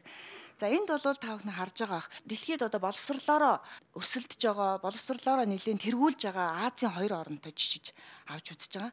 Сингапур, Солонгос улс. Хэдхэн жилийн өмнө энэ улсууд бол маш ядуу ард түмэнтэй ийм ядуу улсууд байсан. Тэгтэл өнөөдөр дэлхийд боловсрлоороо тэргүүлэх ийм улсууд болчихжээ. Шинжлэх ухааны мэдлэг, боловсролын системийн ерхий үзүүлэлт, гадаад хэл энүүгээрээ бид нар хамаагүй дутуу үзүүлэлтэд явж байна 10 оноос тий. За төрөөс боловсрал зарцуулсан зардал нэг хүнд ноогдох зардал гэхэд Сингапуроос бид нар бараг 10 дахин бага зардал зарцуулж байна. Нэг хүүхэдтэй. За нэг багшид ноогдох сурагчдын тоо буюу багш сурагчийн харьцаа бол одоо олон улсын стандартаас хамаагүй алдагдцсан тий 30 Сингапур жишээлбэл 19 байна. Тэгэхээр боловсрал гэж юу юм бэ гэдгээ эхлээд юу н харах хэрэгтэй юм шүү. Бид нар 3 саяулахна. Яагаад өнөөдөр Монгол хүний оюуны чадамж аягүй өндөр гэдэг. Монгол хүмүүс суралцах чадвар аягүй ихтэй сайтай гэдэг. Ийм байжж бид нар яагаад дэлхийн тэргүүлэх улсуудтай адилхан юм боловсралтай байж чадахгүй байгаа юм бэ? Яагаад? Бид нар боловсролынхаа философиг ойлгосон юм уу? Эндээ таарсан зөв зорилгоо тодорхойлоод эннийхээ дагуу явж чадсан юм уу? Тийм учраас би та бүхнийг эхлээд боловсролын зорилгын талаар нэг бодоод үзчихье гэж үзсэн. За энд бол маш энгийн. Боловсролын зорилго юу гэж тодорхойлсон байдаг вэ гэхээр ерөөсөө л мэдлэг, ур чадвар, дадал, итгэл үнэмшил, үнэт зүйл гэсэн эдгээрийг нэг үеийн нөгөө үедээ сургах, заах, хилцүүлэх ийм замаар дамжуулахыг, хөгжүүлэхийг хэлдэг юм байна л да. Тэгтэл манай улсын сая боловсролын шинтгэлийн 2012-оос 16 оны бодлогын баримт бичгээр юу гэж бичсэн байна вэ гэхээр за зам байдлын хандлага буюу дадал, ур чадвар, мэдлэг гэсэн энэ 3 гол асуудлыг тэнцвэржүүлээд тэгээд Монгол хүнээ өрсөлдөх чадвартай, хувь хүний төлөвшөлтэй, аз жаргалтай ийм хүн болгох зорилготой гэж тодорхойлсон байна. Нөгөө үнэт зүйл итгэл үнэмшлийн тухай огт дурдаагүй. За тэгвэл энэ бүхнийг олгодог систем бол албан боловсролын систем, бидний мэдих сургууль, тийм ээ, цэцэрлэг сургууль, ихтэй сургуулиуд. Энээс их хувьтайгаар хүүхдийн одоо нэлээ их цагаа өнгөрүүдэг хэсэг бол гэр бүл, хэвлэл мэдээлэл, зам авдаггүй шашин, гадаад нөлөөллөө тийм энэ орчныг бид нар ерөөсөө тооцоогүй. Энэ орчинд ямар төрлийн бодлого хэрэгжиж байгаа юм? Өнөөдөр Монгол хүүхдийн, Монгол хүнийхээ оюун ухааныг хамгаалж байгаа, хайрлаж байгаа, дархлаажуулж байгаа ийм бодлого байна уу? Хэвлэл мэдээллийн орчинд, гэр бүлийн орчинд бид нар хамаагүй юмудаар л бөмбөгдөж байгаа шүү дээ хүүхдийг бол. Тэгтэл тэр нь ихэнх хувийг нь эзлээд байдаг. Одоо бусад хөгжилтэй орнуудад маш их анхаарж байгаа энэ формул гэдэг энэ бусад салбарыг нь бусад хэсгээс орж ирж байгаа хэлбэрийн боловсролын хэлбэрийг бол маш түлхүү анхаарч өгч байгаа. Тэгэхээр тэр бол манай хаягдсан байна. За ингээд бүхнийг зөв бодлогоор бид нар энэ хүндээ энэ 5 зүйлийг төлөвшүүлж чадах юм бол энэ хүн маань эргээд нийгмийнхаа харилцаанд орно, аж аргалтай гэр бүлийг бий болгоно, дээрэс нь одоо нийгэмдээ энэ Монгол улсыг хөгжүүлэхэд мэдээж хувь нэмрээ оруулна тийм. Тэгэхээр бид нар боловсралтай үндэсний язгуур чанартай Монгол хүнээ бэлдэх шаардлагатай байна. За одоо бид нар ямар байгаа вэ гэхээр ерөөсөө л дадал, ур чадвар, мэдлэгтэй нэг олон тишээ харчихсан хүмүүс байна. Нэгдсэн нэг бодлого байхгүй, нэгдсэн үнэт зүйлээ тодорхойлоогүй, юун дээр итгэл үнэмшлээ бий болох вэ гэсэн юм байхгүй, юм олон тишээ харцсан. Тийм учраас хөгжлийн бодлогын даалга байна. Хэрвээ бид энэ бүхнийг тэр боловсралтай үндэсний язгуур чанартай Монгол хүнээ бэлдэж чадхал юм бол тэр хүн энэ улсыг аваад явчихна. Тэр байтугай цаашлаад дэлхийн хөгжилд хувь нэмрээ оруулна. Дэлхийн хэмжээний бүтээгч хүн бий болно. За эндээс үндслээд мэдээж бид нар цогц бодлого хэрэгтэй. За бид нар магадгүй маш богино хугацаанд ч тэр 50 оны зорилтыг хэрэгжүүлж чадна. Ямар ч хэлсэн эхлээ хамгийн түрүүнд бол бид нар үндэсний язгуур чанартай Монгол хүнээ бий болгох ёстой байна. Дараа нь бид нар дэлхийд өрсөлдөх чадвартай ийм Монгол хүн аяндаа бэлтгэгдэнэ. Ингээд ер нь бол Монгол дэлхийг эзэлж байсан цаг бий одоо нөлөөлж исэн тий дэлхийн бодлогыг тогтоож исэн баг тийм цаг хугацаа бид нар агуу түүхтэй. Тийм учраас бид нар дэлхийн түвшний бүтээгч Монгол хүнийг бий болгох боломжтой. За ингээд дараагийн илтгэгч маань мөнх соёлын хуврыг та бүхэнд баярлалаа.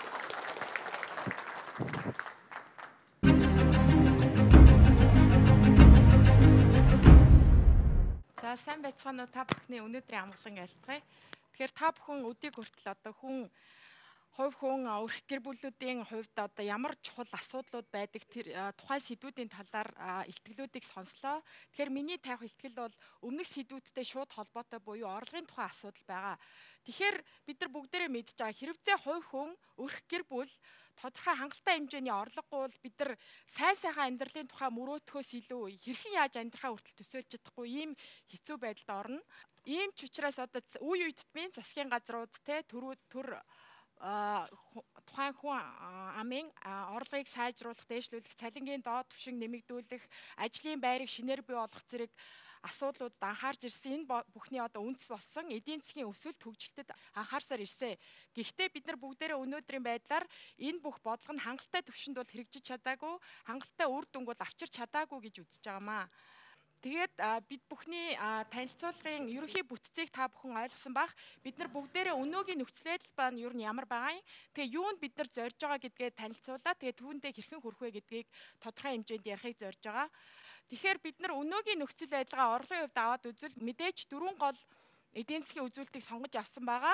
Нэгдүгээрт нэг хүнд ногдох дотоодын нийт бүтээгдэхүүн. Энэ дээр бид нар худалдаа авах чадвараар тэнцвэржүүлсэн нэг хүнд ногдох дотоод бүтээгдэхүүний үнийг авсан учраас харьцангуй өндөр харагдаж байгаа. Хоёрдугаарт нь Жини коэффициент. Жини коэффициентийг бол бид нар бүгдээрээ мэдж байгаа. Тухайн улсын орлогын тэгш бус байдлыг илэрхийлдэг.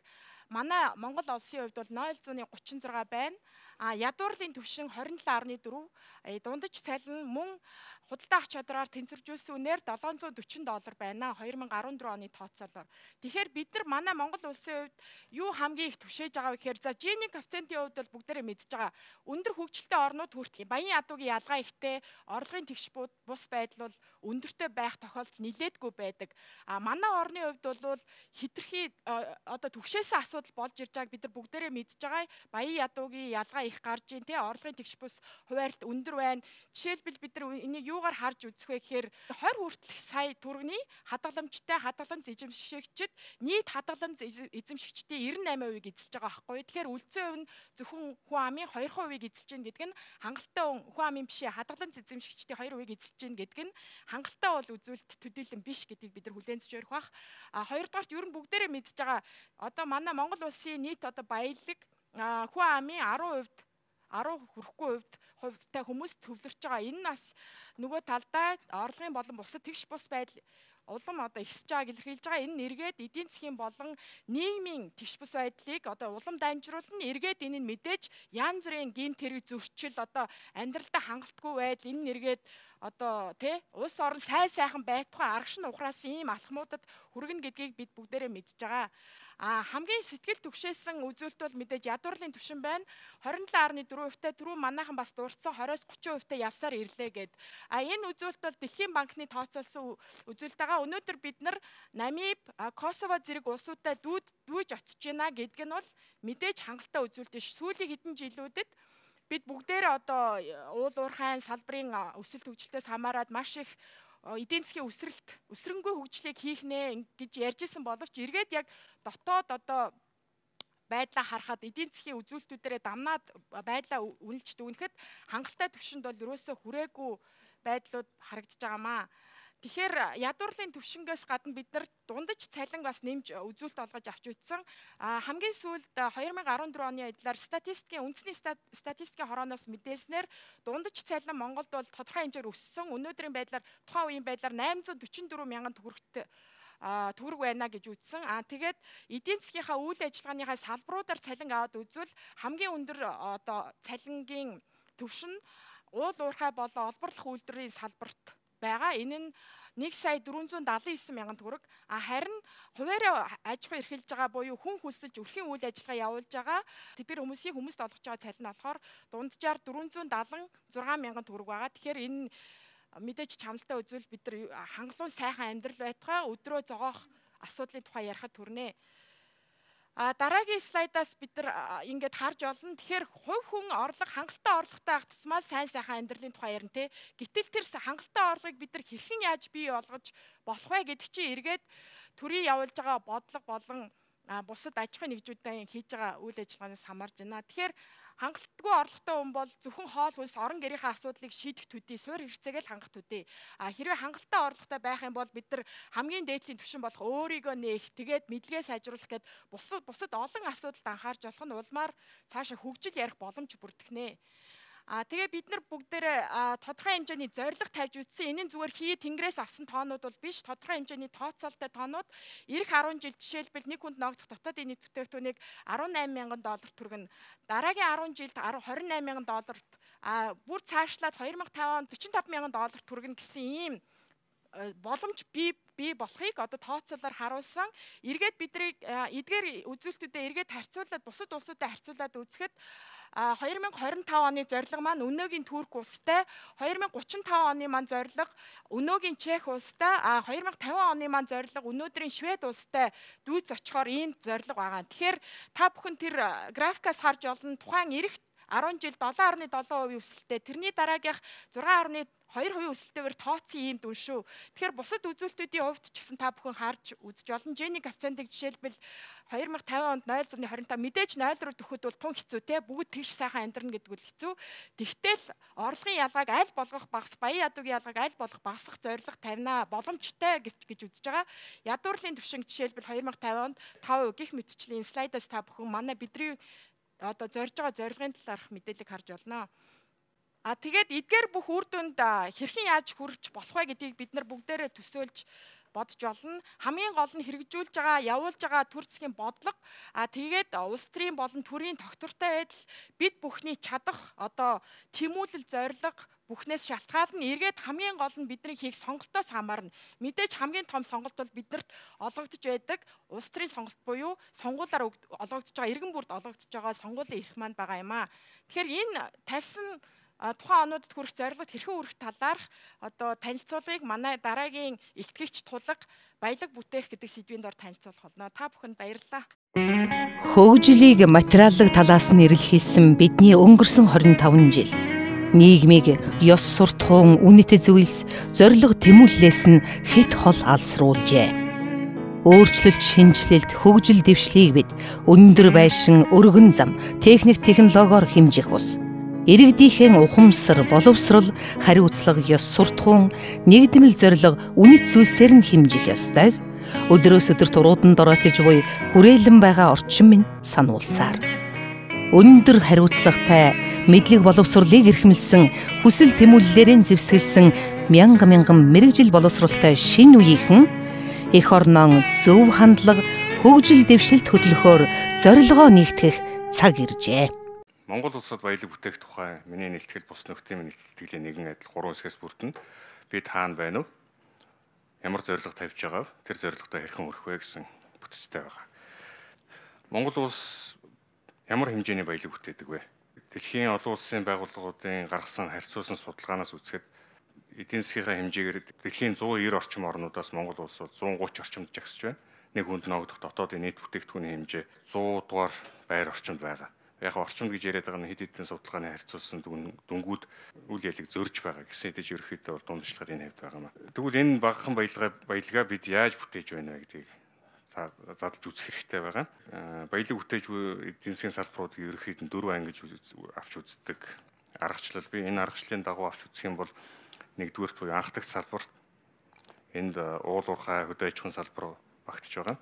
Хоёрдугаарт барилга, аж үйлдвэрийн салбар, гуравдагч салбарт тээвэр, цахилгаан дулаан гэх мэтийн салбарууд, дөрөвдөх салбарт банк санхүү, шинжилгээ ухаан технологи, эрүүл мэнд боловсролын салбар болон үйлчлэгээний бусад салбарууд багтж байгаа. Статистикийн хорооноос гаргасан энэ дүнгээс ингээд харахад Монгол улсын дотоодын нийт бүтээгдэхүүний 42%-ийг анхдагч салбарууд, примитив буюу анхдагч салбарууд үйлдвэрлэж байгаа нь манай эдийн засаг анхдагч салбарт тулгуурсан бүтцтэй байгааг илтгэж байгаа. Нийт ажиллах хүчний 37% энэ салбарт ажиллаж байна. Тэгээд барилга, аж үйлдвэрийн салбар бол харьцангуй сул өгсөн байгаа нь харагдаж байна. 3 дахь, 4 дахь салбарууд ингээд харахад харьцангуй бас боломжийн өндөр хувьтай харагдаж байгаа мэт боловч энэ бас яг үнэн тоо гэхэд эргэлзээтэй байгаа. Тухайлбал тээврийн салбар 3 дахь салбарт орж байгаа. Тээврийн салбарт уул уурхайн бүтээгдэхүүн нүүрсийг тээвэрлэж байгаа тээврийн салбар тэр чигээр орцсон багч. Тэгвэл зэрэг энэ дүн нэлээд өсч харагдсан тал бий.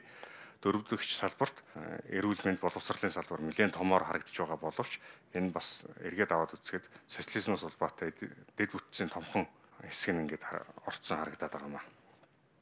Үүнээс гадна Монгол улс маань тэр чигээр өөрөө үйлдвэрлэгч бас хэрэглэгч улс байна. Бид гадаадаас авдаг импортын бараанд хэтэрхий тулгуурлагдсан, хэтэрхий хамааралтай улс байна. Бидний үйлдвэрлэдэг бараа бүтээгдэхүүн гэвэл дотоодынхаа хэрэгцээний арх сэтгуурлах хонdoны хэрэгцээний 83% энэ бол хамгийн дотоодоо үйлдвэрлэж байгаа хамгийн өндөр хувьтай бүтээгдэхүүн. Тэгээд гурилныхаа талаас жоох илүү хувийг нэхмэл сүлжмэл бүтээгдэхүүнийхээ 3.1 сүүнийхээ 4.1-ийг дотоодоо үйлдвэрлээд бусдын гаднаас авч байгаа. Жишээтэй. За эдийн засгийн маань өнөөгийн байдал нь иймэрхүү байна. Бидний зорилго бид ямар зорилго тавьж байгаа вэ? Өнөөгийн байдлаар Монгол улсын дотоодын нийт бүтээгдэхүүний хэмжээ өнөөгийн ханшаар 31 орчим тэрбум Америк долларын хэмжээнд байна.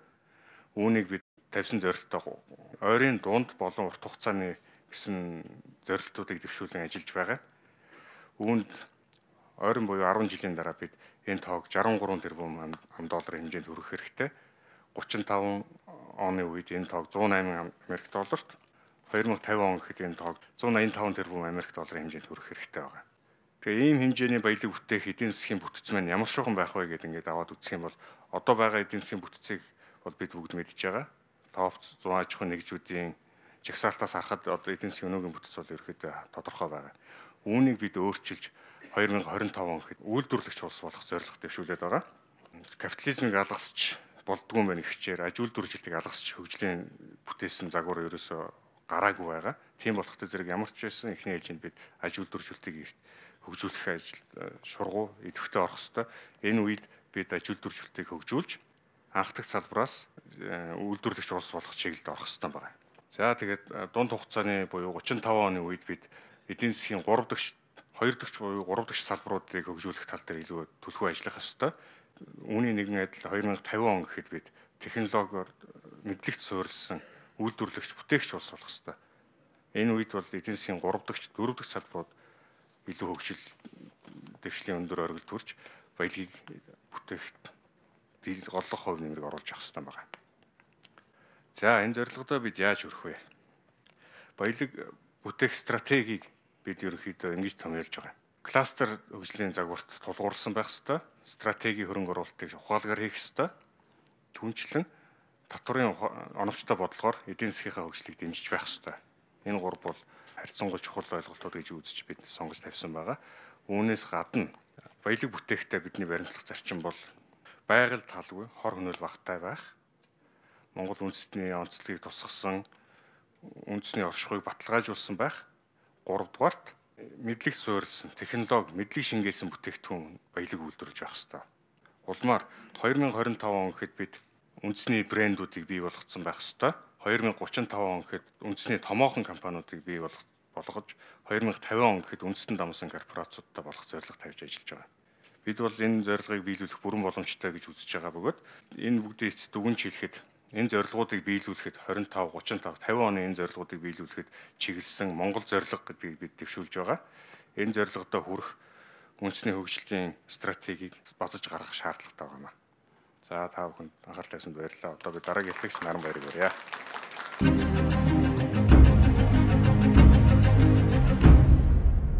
За ингээд өнөөдөр бид бүхний урилгыг хүлээж авч бидэнтэй цаг зав гарган хамт сууж байгаа нийт анд нөхдөдөө баярлалаа. Миний энэхүү презентацийг бол бид нэр багаараа бэлдсэн манай буян мөнх, за мөн Од баяр, за баяр цэцэг, тэгээ Эрдэнэ бат гэсэн тэгээ миний бие оролцоод нийтдээ 5-6 оны бүрэлдэхүүнтэй бэлдсэн юм аа. Ингээ хамт бэлдсэн нөхдөдөө баярлалаа. Бидний өнөөдөр ярих байгаа гол зүйл юу вэ гэхээр өмнөх хэлтгэгч баялаг бүтээх орчны тухай ярьсан бол баялагийг хуваарлах орчны тухай ярина. Энэ бол ерөнхийдөө төрийн албыг тэр чигт нь хамруулах юм байгаамаа. Тэгэхээр төрийн алба гэдэг бол өөр асар том юм орчин байгаа. Улс төр, захиргаа, тусгай, за үйлчилгээ гэсэн ийм 4 төрийн алба өнөөдөр Монгол улсад үйлчилгээгээ явуулж байна. Монгол улсын өнөөдрийн төрийн албаны нийт албан хаагчдын тоо бол уртаашаа 180-аад мянган хүн байгаа. За яг энэ төрийн жинхэнэ алба гэж тооцогддог төрийн захиргаа, за мөн төрийн тусгай албаны албан хаагчд бол нэлээд цөөхөн, төрийн захиргааны албан хаагч гэхэд орон нутгийн албан хаагчтай нийлүүлээд нэг 18,000 дотор байдгийг.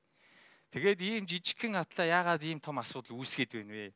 Жинхэнэ сайн төр гэдэг бол ямар юм бэ гэхээр өнөөдөр баялаг бүтээж байгаа хүн төртэй тэр болгон харьцаад байхгүй ч гэсэндээ үйл ажиллагаагаа явуулаад явуулах юм боломж байх хэрэгтэй. Өнөөдөр Япон, Америк гэсэн хөгжсөн орнуудад яг өөрийнхөө бизнесийг хийж явж байгаа тэр болгон саад хийгээд явдгүй.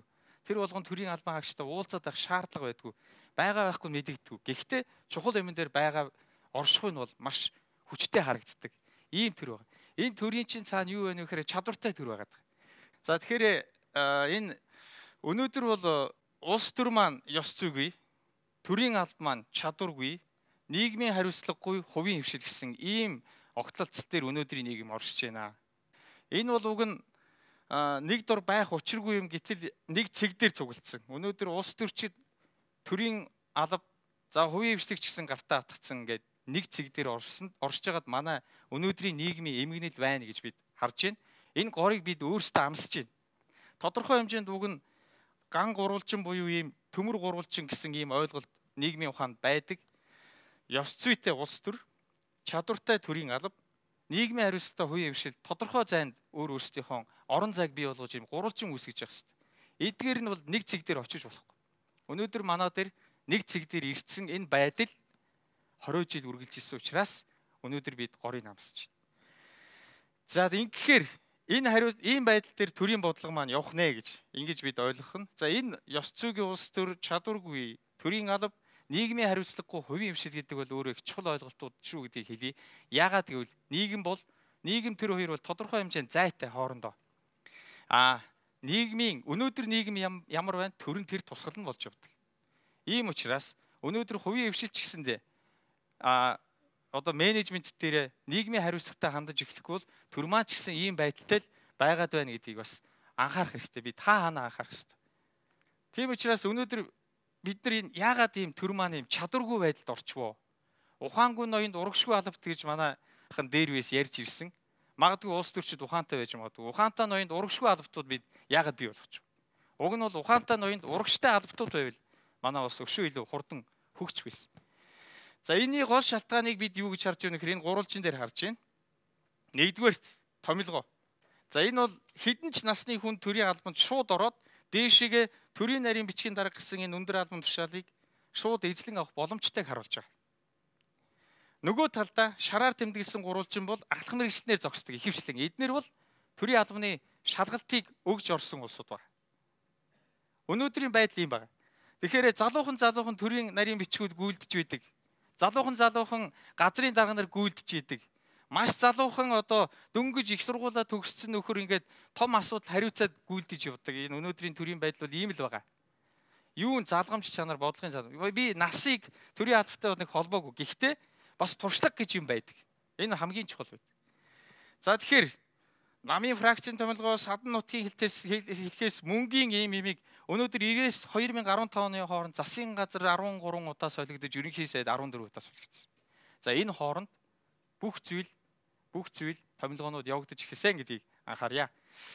За ингээд ийм байдалтай явж ирсэн боловч бид тэгвэл чадвар суурилсан энэ тогтолцоог яаж бий болгох юм бэ гэж. Төрийн албаны дархлааг бий болгохын тулд яах ёстой юм бэ гэж. За энэ бол мэдээж шалгаруулалтад төрийн алба тодорхой хэмжээний албан тушаалд хүртлээ төрийн нарийн бичгийн дарга хүртлээ бол мерит тогтолцоо гэдэг чадвар суурилсан тогтолцоонд шалгалтаараа орж асуудлаа шийдвэрлэж явдаг бол юу. Улс төрийн албан тушаалтнууд бол сонгуулаараа гарч ирдэг бол. Ингэсэн нөхцөлд манай төрийн алба ийм байдалтай бол. Ингэсэн нөхцөлд манай төрийн алба бодлогон залгамж чанартай, за хариуцлагатай, чадвартай, цомхон ийм болж чадна. Төрийн бодлого тогтвортой болно. Улс төрийн намууд мөчлөг дагсан популист бодлогоос татгалзах шаардлагатай болно. Төрийн алба бол ухаангүй, урагшгүй албатууд биш ээ.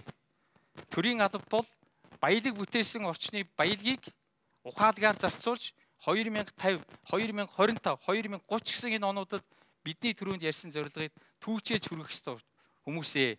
Тооны хувьд бол цөөн шүү. Гэхдээ эдгээр улсууд чадвартай байвал маш их зүйлийг бүтээж өгч чадна. За ингээд миний илтгэл өндөрлөө. Дараагийн илтгэгч Алтан гэрлийг урьж байна. За юуны төрөнд миний ярих зүйл бол байгаль орчин. За Монгол улс бол үндсэндээ бол нүүдэлчин соёл иргэншилтэй Азийн томоохон улсуудын нэг. Бид нар 21-р зууны хаалгаар алхаж ороод зогсож байна одоогийн байдлаар. Энэ нүүдэлчин соёл иргэншлээ бид юугаар солилцвоо? Бид ямар гоо нөхцөл байдлаар амьдарч байна вэ? Нэг талаараа болохоор хогон дотроо дарагдсан хөдөөж адилгүй. Хот дотроо угаан дотроо утаан дотроо угаарцсан ийм нэг сонин хэсэг бүлэг хүмүүс болчлоо. Гэтэл яагаад энэ гоё уламжлаа мартаад шал өөр үндэстэн шиг шал өөр хүмүүс шиг юм болчихваа гэж тайлбарлахыг оролдлоо. Бид нар голын усанд эдээний дэжин сүүгээ өрт тусгадаг байсан үндэстэн яагаад юм болсон талаар нэг хоёр хүүхдэр чи авъя гэж утсан юм. Цэлмэг, саруул гэд хоёр хүүхд байгаа. Саруул нь болохоор хотод амьдардаг, хотын хүүхд. Цэлмэг нь болохоор хөдөө амьдардаг өдөөний хүүхд байгаамаа. Тэгээ хэд хэдэн жишээ татахыг дурдсан юм аа. Энэ дээр болохоор агаарын бохирдол. За энэ бол надаар хэлдэг хүн болон мэдж байгаа баг. Бид нар 2 жилийн өмнө дэлхийн эрүүл мэндийн байгууллагаас гаргасан тайлангаар бол дэлхийн агаарын бохирдлоор дэлхийн 3-т явж ирсэн. Гэтэл нэр төр засгийн хэлдгээр сайжраад бид нар энэ жилд 7-д явж байна. Өнгөрсөн жилд. Тэр нэрээ сайжирсан юм шиг. Нөгөө талаар бол усан хангамж буюу бохир ус хөршүүлэлт, усны нөөц бид нар ямар байна вэ гэвэл Төв Монгол буюу одоо энэ Төв аймгийн хэсэг, Говийн хойд хэсгийн нутгуудаар 12 жилийн судалгаагаар бол бид нэр харилцаар 30 мм хурд одоо миллиметрийн хэмжээтэйгэр гүний ус доошилсан байна. Тэгэхээр бидний усны нөөц тодорхой хэмжээгээр багасж байна. Өнгөрсөн 12 жил 1999 оноос 2012 оны хугацаанд Монгол улсын нийт ойн төмөр бол 13.3% нэмэгдсэн байна. За тэгвэл дэлхийн дулаалал гэж улс болгон ярьж байгаа тийм ээ. Дэлхийн дулааллын хувьд болохоор дэлхийн дундаж бол 0.7 градусаар дэлхийн уур амьсгалын температур нэмэгдчихэд байгаа. Гэтэл Монгол улс 2.1 буюу бидний дэлхийн дундаас 3 дахин өндөр байна. Яагаад вэ гэвэл бид Сибирийн ойн тайхан урд хэсэг, их говийн дунд хэсгийн хээрдлийн бүсд амьдарч байгаа. Энэ бол экосистемийн маш эмзэг экосистем юм. Бид нар энийг зөв менежмент, зөв бодлогоор хэрэгжүүлэхгүй бол асар богино хугацаанд бидний уур амьсгал өөрчлөгдөж, бэлчээр сүйдэж, усгүй болох юм аюултай байгаа. За дараагийн асуудал химийн бодис. Химийн бодис дээр бол одоо би бол үнэхээр тоо баримт бол үнэхээр дурж чадахгүй. Энэ бол улсын хил дээр хулгайн замаар бол химийн бодисоор асар хэмжээр орж ирж байна. Энийг тодорхой янз янзын салбаруудад ашиглаж байна. Тэрний нэг тод жишээ бол хуурай алт олборлогчид. Эдгээр бол мөнгөн усыг ашиглаж одоо алтыг уугааж авч байгаа. Энэ нэг зарим нэг кейсүүд хүртэл гарсан өнгөрсөн жилүүдэд хотын бүс дотор орон сууцсан дотор хүртэл алтыг мөнгөн усаар ууршуулж ингэ салгаж авчихсан тохиолдол бол гарч байгаа.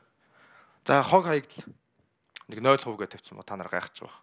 Бид нар 0% хог гаргаж байгаа юм биш шүү. Бид нар манай улс бол хөгжиж байгаа. Хүн болгоны орлого бол тодорхой хэмжээнд нэмэгдэж байна. Тэрнтэйгээ уялдуулаад хогны хэмжээ бол нэмэгддэг. Бидний хэрэглээ нэмэгдэнэ, хог нэмэгдэнэ. Гэтэл үйлдвэржилт нэмэгдэх хэмжээгээр хогны хэмжээ нэмэгдээд энэ салбарууд дээр хаягдж байгаа үйлдвэржилтээс гарч байгаа аюултай хог хаягдлууд хамгийн энгийний чинь аккумулятор, батарей, химийн бодис ингээ аюултай хаягдлуудыг гарч ийн. Энийгээр нэгдсэн бодлогогүйгээр энийг боловсруулах, устгах, одоо саарамжуулах юм арга хэмжээ оноогийн байдлаар бол алга. Тийм учраас би энэ дэр 0 гэдэг тоо тавьсан юм. За цөлжилт. Энэ бол маш том асуудал. Цөлжилттэй бодлохоор 14 оны гарсан судалгаар манай бэлчээрийн нийт бэлчээрийн 90 орчим хувь ямар нэг хэмжээгээр өөрчлөлтөнд орсон байна. За энэ бол тон үзүүлэлт. Тэгэхээр чанарын тухай бид нэр дахиад тусдаа үзүүлэлт гарч ирнэ. Чанар яаж ийм нөхөр та нар Улаанбаатар хотын ногоон байгууламжийг хараарай. Бид нар ногоон байгууламжээс илүүтэйгээр шарилжин дунд амьдарч байна. Энэ бол эсрэгээрээ эрүүл мэндийг дарангуулж байгаа. Тийм учраас бид нар энэ цөлжилтэнд Улаанбаатар хотоос эхлэлгүйгээр бид цөлжилтэнд докторт одоо зөв менежментээр хандах хэрэгтэй байгаа юм. За дараагийнх нь болохоор хамгийн сүүлийнх нь болохоор хөрсний бохирдол. За өнгөрсөн жил шинжлэх ухааны академи газар зүйн хүрээлэн судалгаа хийгээд Улаанбаатар хотын бохирдол бол асар их байна. Зарим стандарт түвшнээс 10 дахин өндөр байна гэсэн байл. Энэ судалгаа бол одоо манай нийт хөрсөн дотор байгаа 72% нянгаар бохирдсон байна гэсэн. Яагаад гэвэл гэр хорооллын айлуудын нөгөө угаац одоо ил бохир гэсэн энэ асуудлуудаас нянгаар бохирдож байгаа. Тэгээ энэ асуудлуудыг тэгцтэйгээр бодлоготойгоор шийдвэрлэх шаардлагатай байгаа. Гэсэн чинь яагаад ийм болчихоо? Ийм байсан юм уу гэвэл бах. Яагаад ийм болчихоо? Гэвэл дараагийн слайд. Бид нар хит эдийн засагт тулгуурласан. Эдийн засаг нь шийдэгчвэл бүх юм гоё болчихно. Ямар ч асуудалгүй бүх ингээл амар гоё шийдэгчин гэсэн энэ бодолтой байснаас болоод байгаль орчин хүн гэдэг хоёр асуудал нь их жижигэрсэн. Хэтэрхий нэг тал руугаа туйлширсан. Нэг тэгсэг нь амар том болцсон. Ийм систем рүү орчлоо. Хэрвээ бид нэг өөрчлөлийг гэж хүсвэл эдийн засгаа, хүнээ, байгаль орчны адилхан ач холбогдол өгöd ажиллагаа анхаарал хийгээд адилхан менежмент хийж чадвал бид нэр доктортой хөгжлийн чиглэлд явах юм аа. Тэгээд энэ төслийг бид нэр яаж хэрэгжүүлэх вэ гэхээр одоо энэ ногоон татварын хөнгөлөлт буюу би энийг яагаад хэлж байгаа вэ гэхээр ногоон бизнес хийж байгаа байгалийн нөөцийг одоо хэмнэсэн, сайжруулсан, нөхөн сэргээсэн энэ үйл ажиллагаануудыг ногоон татвараар дэмжиж, татвараар дарамгуулахгүй бай, аль болох хөнгөлөе гэсэн ийм схемүүдийг оруулж ирэх нь зүйтэй. Хамгийн энгийн жишээ бол одоо Монголд хийсэн хамгийн том ногоон бизнесийн хөрөнгө оруулалт. Энэ бол салхит төсөл гэдэг сэргээгдэгч юмчны төсөл байгаа. Энэ сэргээгдэгчийн төслөөр болохоор үйлдвэрлэл нь хийж яхад татварын ямар нэгэн одоо гайлын нөөтийн албан татварын чөлөөлт байгаагүй. Сайн өнгөрсөн жилээс болсон. Гэтэл одоо аж ахуйн нэгжийн албан татвар энэ төр гэсэн энэ схемэд байгаа. Гэхдээ аз болоход салхит төсөл банд одоо бол ашиггүй ажиллаж байгаа. Гэхдээ хэрвээ ашигтай ажиллавал улс бол татвараа авна л гэж дайрах нь. Тэгэхээр дараагийн энэ төслүүдийг хийх хүмүүст бол ямар ч тийм энийг хийх сонирхолгүй болох гэдэг юм. Тэгэхээр энийг бол төрөөс дэмжлэгтэйгээр дэмжих хэрэг одоо томоор дэмжих хэрэгтэй байна. Дараа нь доктортой хөгжлийг дэмжих. За энэ бол манайх бол доктортой хөгжлийн бодлоготой. Гэхдээ эндээ маань нэлээд тийм тунхагийн төслийн чанартай байгаа. Бид нар энийг хамгийн энгийнээс нь барьж аваад эцэстэн хүртэл одоо барьж аваад хийх хэрэгтэй. Энэ дотор бол уул уурхай орж байна, агаарын бохирдол орж байна, хөрсний бохирдол орж. Энэ бүхтүүдийг бодлоготойгоор үе шаттайгаар хэрэгжүүлэх шаардлагатай. За сэрээр төрчин хүч. Манай сэрээр төрчин хүч бол одоогийн байдлаар нэг 5 орчим хувь хэрэгжилж байна. Манай эрчим хүчний хэрэглэн дотор. Энийг үндэсний эрчим хүчний аюулгүй байдлын хангах үүднээс дотоодос 100 хангадаг, эрчим хүчээ дотооддоо үйлдвэрлэдэг ийм бүл системтэй болох шаардлагатай. Ингээхийн тулд бид нар бүх шатны бодлогуудыг хэрэгжүүлэх хэрэгтэй байгаа юм. За хамгийн сүүлийн асуудал бэлчээрийн менежмент. За бэлчээрийн менежмент гэхээр мал хэрвээ үндсэн хуулийн зааснаар төрийн хамгаалтанд байдаг бол бэлчээрсэн төрийн хамгаалтанд байх хэрэгтэй. Яагаад вэ гэвэл бэлчээр байхгүй бол мал байхгүй. Тийм ээ? Мал бол манай хүнсний гол хэрэглээ. Тэгэхээр малтай байхын тулд бид нэр бэлчээрээ доктортой урт хугацаанд ашиглахын тулд зөв менежмент хийгээд зөв одоо ашиглах шаардлагатай байна. Тийм усвал бэлчээрийн менежментийг улс орондоо хэрэгжүүлээ. Тэрнээсээ малын үеийн татварыг одоо хяналт хий, малын үеийн татварыг орон нутгад нь үлдээе, малын үеийн татвараас олсон орлогоороо орон нутгад нь бэлчээрээ сайжруулах, худаг байгуулах гэдэг. Орон нутгийн иргэд өөрсөндөө юу хэрэгтэйг маш сайн мэдж байгаа. Тэднэрт нь их мэдлийн үгүй. Тэгснээрээ тэд нар бэлчээр өөртөө хамгаалдаг, бид нар өөртөө зохицуултаа хий гэж санал болгож байгаа юм аа. За тэгээд хамгийн сүүлд нь болохоор ер нь бол би энэ төслүүд дээр болохоор одоохондоо бол Монгол улс тулгамж байгаа асуудлуудыг ярьлаа. Дэлхийн уур амьсгал өөрчлөгдөж байна. Харин бид хэдхэн хэмжээний бэлтгэлтэй байгаа вэ гэдэг асуултыг та бүхэнд үлдээе. Анхаарал тавьсанд баярлалаа.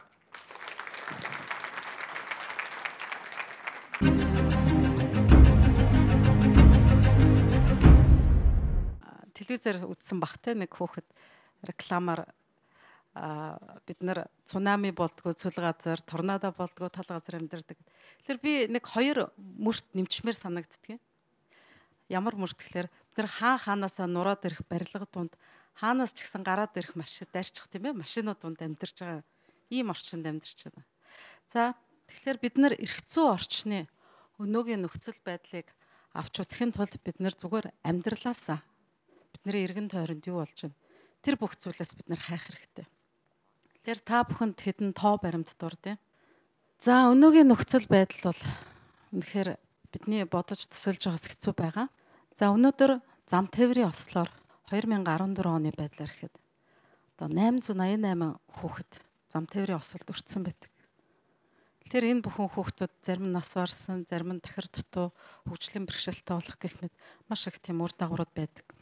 Бидний одоо бас стандартын булсын барилгын асуудал маш их яригдж байгаа. Тэгэхээр 2014 оны 10 сарын байдлаар бол 37 гаруй хүн барилгын ослоор амиа алдсан юм. Золгүй бас мэдээлэл байна.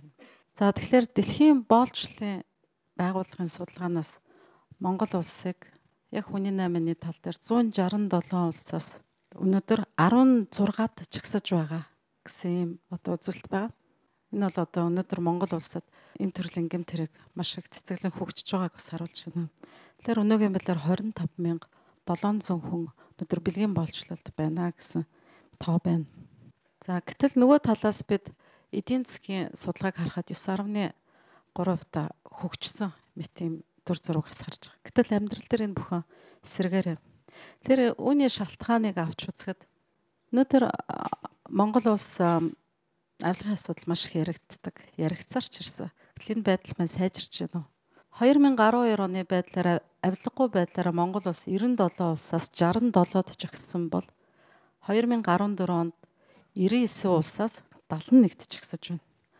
Тэгэхээр өнөөдөр Монгол улсад хууль тогтоох засаглал, шүүх засаглал болон одоо цагдаагийн байгууллага, цэргийн байгууллага зэрэг газруудад авилгал бас нэлээд буурахгүй нэлээд одоо дорцсон байдалтай бид нар өнөөдөр харж болох нэ. За дараагийн нэг шалгуур үзүүлэлт нь нээлттэй засаг төр. Өнөөдөр Монгол улсын засаг төр хэр зэрэг нээлттэй, иргэдтэй хэр зэрэг ил тод байна вэ? Гэтэл бид нэр энэ шалгуур үзүүлэлтийг харахад 2012 оны байдлаар 97-оос 93-т нь жигсаж байсан бол 14 онд 99 улсаас 93-т нь жигсэж байна. Тэгэхээр энэ юуг харуулж байна гэхээр өнөөдөр Монгол улсад хуулийн хүртээмж муу байгааг харуулж байна. Хуулийн хэрэгжилт, хуулиуд нь тогтворгүй. Мөн төрд оролцох одоо олон нийтийн оролцоо маш их сул байгааг бас харж болох нэ. Мөн бид бас мэдж байгаа эрэг Монгол улсын иргэд төрдөө гомдол гарах эрх нь бас төдийлөн хангагдаагүй гэж үзэж болно. За дараагийн шалгуур үзэлт бол хүний үндсэн эрх хэрэгчлөө. Энд бол 97 улсаас 46-д 2012 онд жагсаж байсан бол 14 онд 99-ээс 45 улс. Тэр яг хүний эрхийн тал дээр бол манайх бас харьцангуй бусад үзүүлэлттэйгээ харьцангуй бас гайгүй. Гэхдээ бид нөр өшөө бас сайжруулах зүйлсүүд байгаа. Жишээлбэл одоо хувь хүний мэдээллийн нууцлалын асуудал, эвлэлтэн нэгдэх асуудал, үзэл бодлоо чөлөөтэй илэрхийлэх, хөдөлмөрлөх эрх зэргийн асуудал бас бид нэр энэ асуудлуудыг өшөө сайжруулах хэрэгтэй гэж үзэж болно. За эцэст нь хууль журмын хэрэгжилтээрээ Монгол улс 2012 онд 97 улсаас 60-д байхад 14 онд 99 улсаас 70 ингэж агссан юм одоо нэлээд доошилсан юм үзүүлэлт байна. За энэ дээр одоо өнөөдөр Монгол улсад хууль хэрэгжүүлэх тийм өр нөлөөтэй механизм алга. Хуулийн байгууллагуудын шийдвэрт нөлөөлөл ихтэй. Хэргийн шийдвэрлэлтийг үндэслэлгүйгээр удаашруулах, хэрэгжих боломжгүй ял оноох зэрэгээр одоо ийм тааруу үзэлтүүд өнөөдөр Монгол улсад байгаа. Тэгэхээр энэ бүхний хамгийн одоо том гол шалтгаан нь юу гэхээр Монгол улсад зорилго, стандарт гэж юм алга, стратеги гэж алга. Хаана хэдийд юу хэрхэн хийж ямар одоо үр дүн гаргах юм төсөөлж байхгүй. Хэдхэн явцсан хүрээний хүмүүсүүдийн ашиг сонирхлын хүрээнд л одоо энэ бүхэн эргэлдэж байна. Тэгэхээр бид нар цаашид юу хийх ёстой вэ? Энэ танд хамаатай асуудал. Энэ сууж байгаа бүх хүн хамаатай. Цаашид Монголын одоо тийм шинэлэг эрх зүйн орчныг бүрдүүлэх хэрэгтэй байна.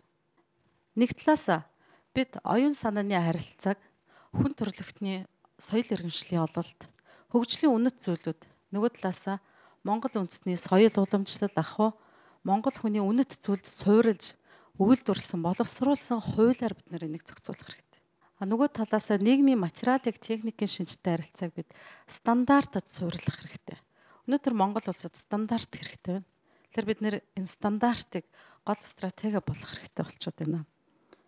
Тэгэхээр бидний стратеги бол өнөөдөр энэ 3 сая хүн амыг, энэ 3 сая хүнээ үнэхээр одоо хамгаалсан, энэ тэнд гээчгүй хүн шиг, алдчихгүй хүн шиг ингэж одоо цаашид явах хэрэгтэй. Энэ цаг нь болсон байна гэж үзэж байна. Тэгэхээр Монгол хүн энэ эх орондоо тавлаг орчинд амьдрах хэрэгтэй. Тэгжээж бид нэр соёл иргэншилийн тэр өндөр түвшинд хүрнэ гэсэн дүгнэлтийг хэлж байна. За тэгээд анхаарал тавьсан та бүхэнд баярлалаа.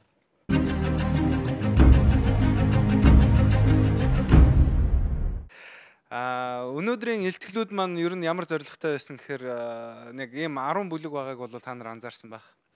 Хүнийг тойрсон 5 асуудал, нийгмийг тойрсон 5 асуудал гэж бол бид нар илтгэлүүдэд хуваасан юм аа. Энэ бүхнийг ер нь ярьсаар байгаад бидний хамгийн гол сэдв маань эцлээ үлдлээ. Энэ бол манай Монгол зорилго гэж ер нь юу юм бэ? Бид нар энэ бүхнийг ярьж ярьчаад ер нь эцэст ер нь яах ёстой юм бэ гэдгийг бид нар одоо хамгийн чухал зэг дээрээ яриад байна. Ингээд та бүхний өмнө ганц тулгайгаа урья.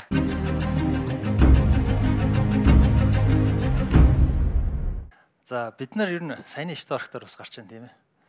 Хөгжлийг юугаар хэмжих вэ? Бид нар хөгжиж гэнэ гэдгийг ер нь юуг хөгжиж гэнэ, юуг хөгжихгүй вэ гэж авчирсан. Сая ярьж байна тийм ээ. Өргөн зам, өндөр байшингийн тоо нэмэгдээд үлийн хөгжил мөн үү гэж. За одоо бүгдээрээ шахам эдийн засаг гэд бид нар улаарч байна. Нийгмээр. Хажуу талд нь нийгмийн асуудлууд. тэгш бус нийгмийн тэгш бус байдал, эв нэгдэл, нийгмийн шудраг ёс, хүрээлэн байгаа байгаль орчны асуудал. Эднэр хайчив хамаагүй юу? Эсвэл эдийн засаг өсчүүл, хөгжичүүл энэ болох уу? За энэ олон нийгмийн хөгжлийг тойрсон асуудлуудад нэгдсэн хариулт өгөх. За цаашлаад ер нь нийгмийн хөгжил гэсэн энэ том цогц ойлголтыг системтэй авч үзэхийн тулд биднэрт хөгжлийн үзэл баримтлал хэрэгтэй байна. Энэ үзэл баримтлалыг манай хөгжил хүн клубын гишүүд за энэ салбарын 100 орчим мэрэгжилтнүүд хамтраад түрүү манай найдлын хэлснээр бидний төлөөлөл, бид бүгдийн төлөөлөл, та бүгдийн төлөөлөл хүн дээд гэдэг ийм үзлийг гаргаж ирж байгаа. Энэ бол юу гэхээр бид нар байгаль хөгжлийн асуудлыг бид нар ийм хэмжээсээр энэ 10 хүчин зүйлээр харнаа гэдгээ өөрийнхөө одоогийн байгаа мэдлэг ойлголтуудаа цэгцэлж байгаа. За энэ 10 хүчин зүйл маань хүнийг тойрсон 5 үндсэн суур хүчин зүйл байна. Хоол хүнс, орон гэр, эрүүл мэнд, боловсрол, орлого. Нийгмийн 15 хүчин зүйл байна. Баялаг бүтээх, баялаг хуваарлах, хүрээлэн буй орчин, эрх зүйн орчин, үндэсний оршихуй гэсэн. Энэ 9 сэдвээр манай өмнөх хэлтгэгчд бүгдээрээ ярьлаа. Тэгэхээр бид нар хөгжил гэдгийг ер нь үндэсний хөгжлийн зорилго гэдгийг бид нар юу гэж харж байна вэ гэвэл унган цэвэр байгаль орчинд эрх зүйд төрд ёс суртахуунтай нийгэмд аз жаргалтай амьдарч байгаа Монгол хүн гэж төсөөлж байна. Бид нар тэрийг тийм болохыг, тийм байхыг зорж байна. За манай энэ Монгол зорилгын үндсэн агуулга бол энэ. Өөрөөр хэлбэл хөгжил гэдэг, үндэсний хөгжил гэдэг бол Монгол хүний хүсэж байгаа, зорж байгаа зүйлийг бий болгох процесс, үйл явц гэж бид нар харж байгаа. Ийм учраас бид нар энэ үзэл баримталтаа хүн дээд гэдэг нэр өгөөд бид нар хүнийгээ дээдлэн хүнийхээ өмнөөс бүх асуудлыг, хөгжлийн асуудлыг харнаа. Үндэсний статистикийн хорооноос орц гарцын хүснэгтийг гаргадаг. Тэрэн дээр одоо өргөнөөр 50 эдийн засгийн салбарыг аваад үздэг. Энд бол 10 байгаа. Энэ юу гэхээр салбар ш, энэ бол хүчин зүйл юм. Хоол хүнс гэдэг бол хүний анхан шатны хэрэгцээ. Энэ дотор хөдөө аж ахуйн салбар, газар тариалан одоо ямар салбар багтаж байх жишээтэй тий. Бид нар энэ нийгмийн хөгжлийг тойрсон ямар ч асуудлыг энэ 10 хүчин зүйлээр буюу энэ 10 хэмжээсээр л харна. За Монгол зорилго руу орохоос өмнө бид нар одооныхаа өөрсдийгөө одоо байгаагаа нийгмээ саяны 10 хэмжээсээр нэг товч харах гэж орлоо тий.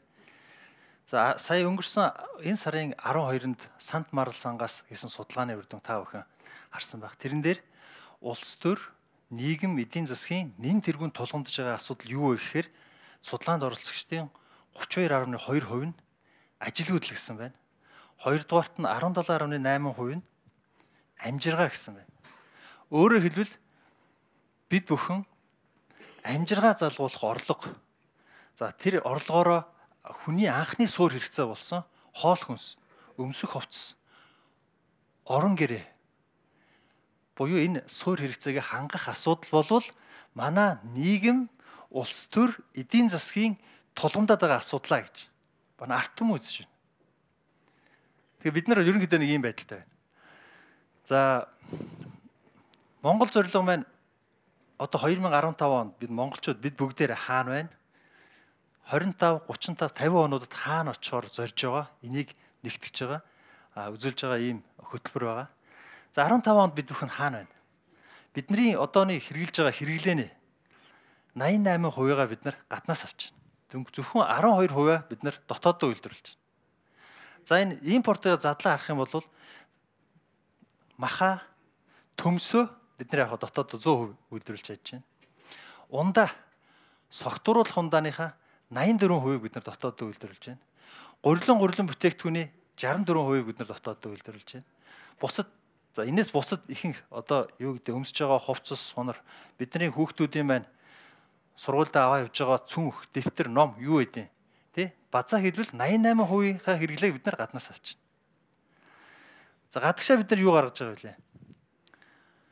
Гадагшаа гаргаж байгаа экспортынхоо 90%-ыг бид нар зөвхөн орлогоор нь авч үзвэл ашигт малтмалын түүхийд гаргаж байна.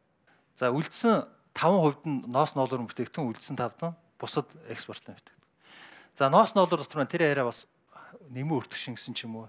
тийм байхгүй. Нийт гарч байгаа экспортын 97% орчим хувь нь ямар ч техник, шин технологи шингээгүй буюу одоо бидний ярих дуртай үгээр нэмэн өртөх шингээгүй. Бид нар зүгээр байгалийнхаа баялагийг эсвэл малынхаа ашиг шимийг аваад ноос ноолурыг аваад гадагшаа гаргаж байна. Өөрөөр хэлбэл 15 онд бид нар хэрэглэгч ус болсон байна. Нийгэм маань хэрэглэгч нийгэм болсон байна. За эндээс бид нар 25, 35, 50 онуудад хаашаа очих, хааш яаж явах эндээс хөдлөх.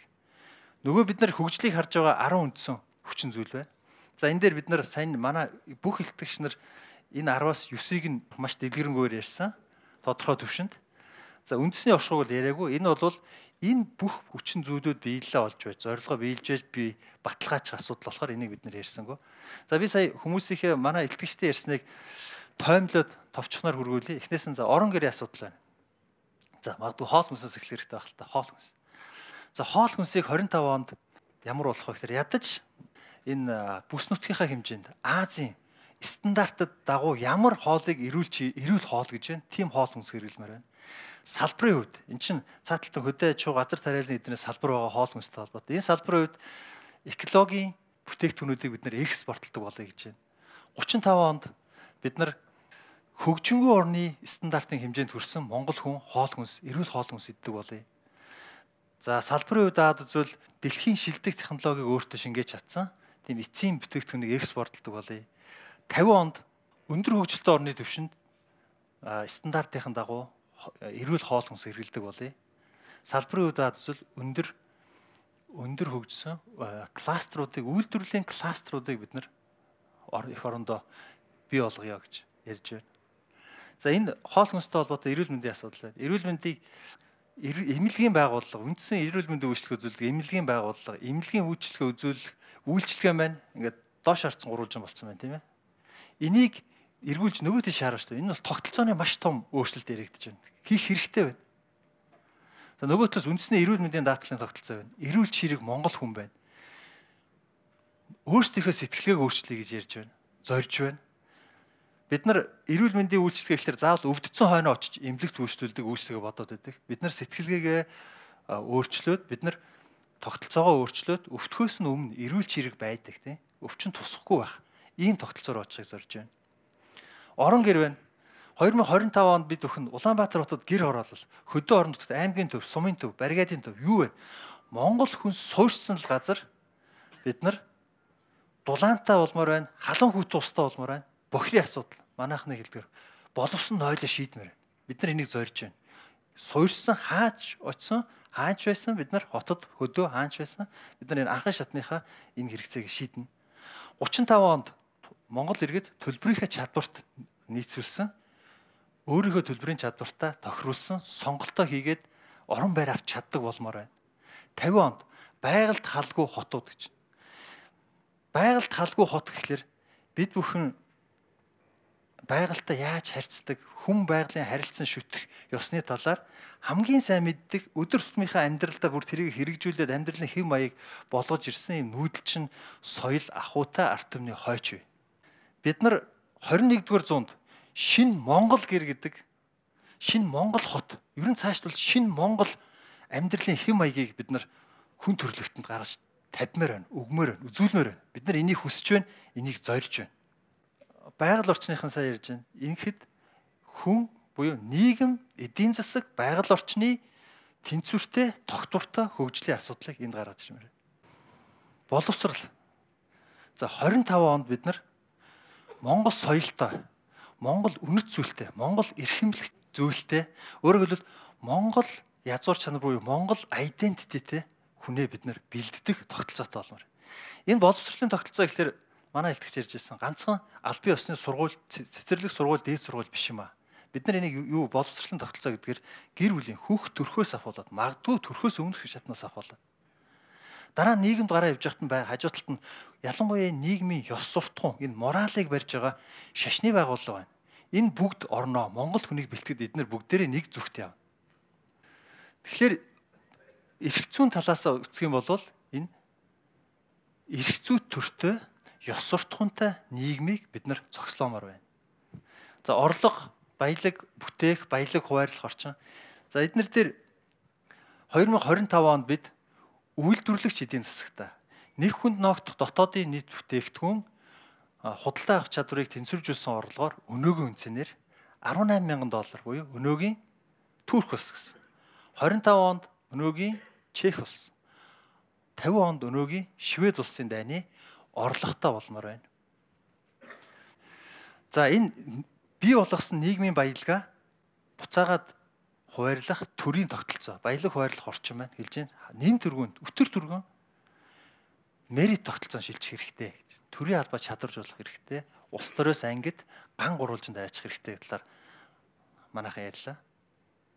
За ингээ базаад хэлэх юм бол бүгднийг базаа хэлвэл 25 онд бид чинээлэг нийгмийн суурьтай улс болох энд сэтгэл хангалуун Монгол хүн амьдарч байгаа.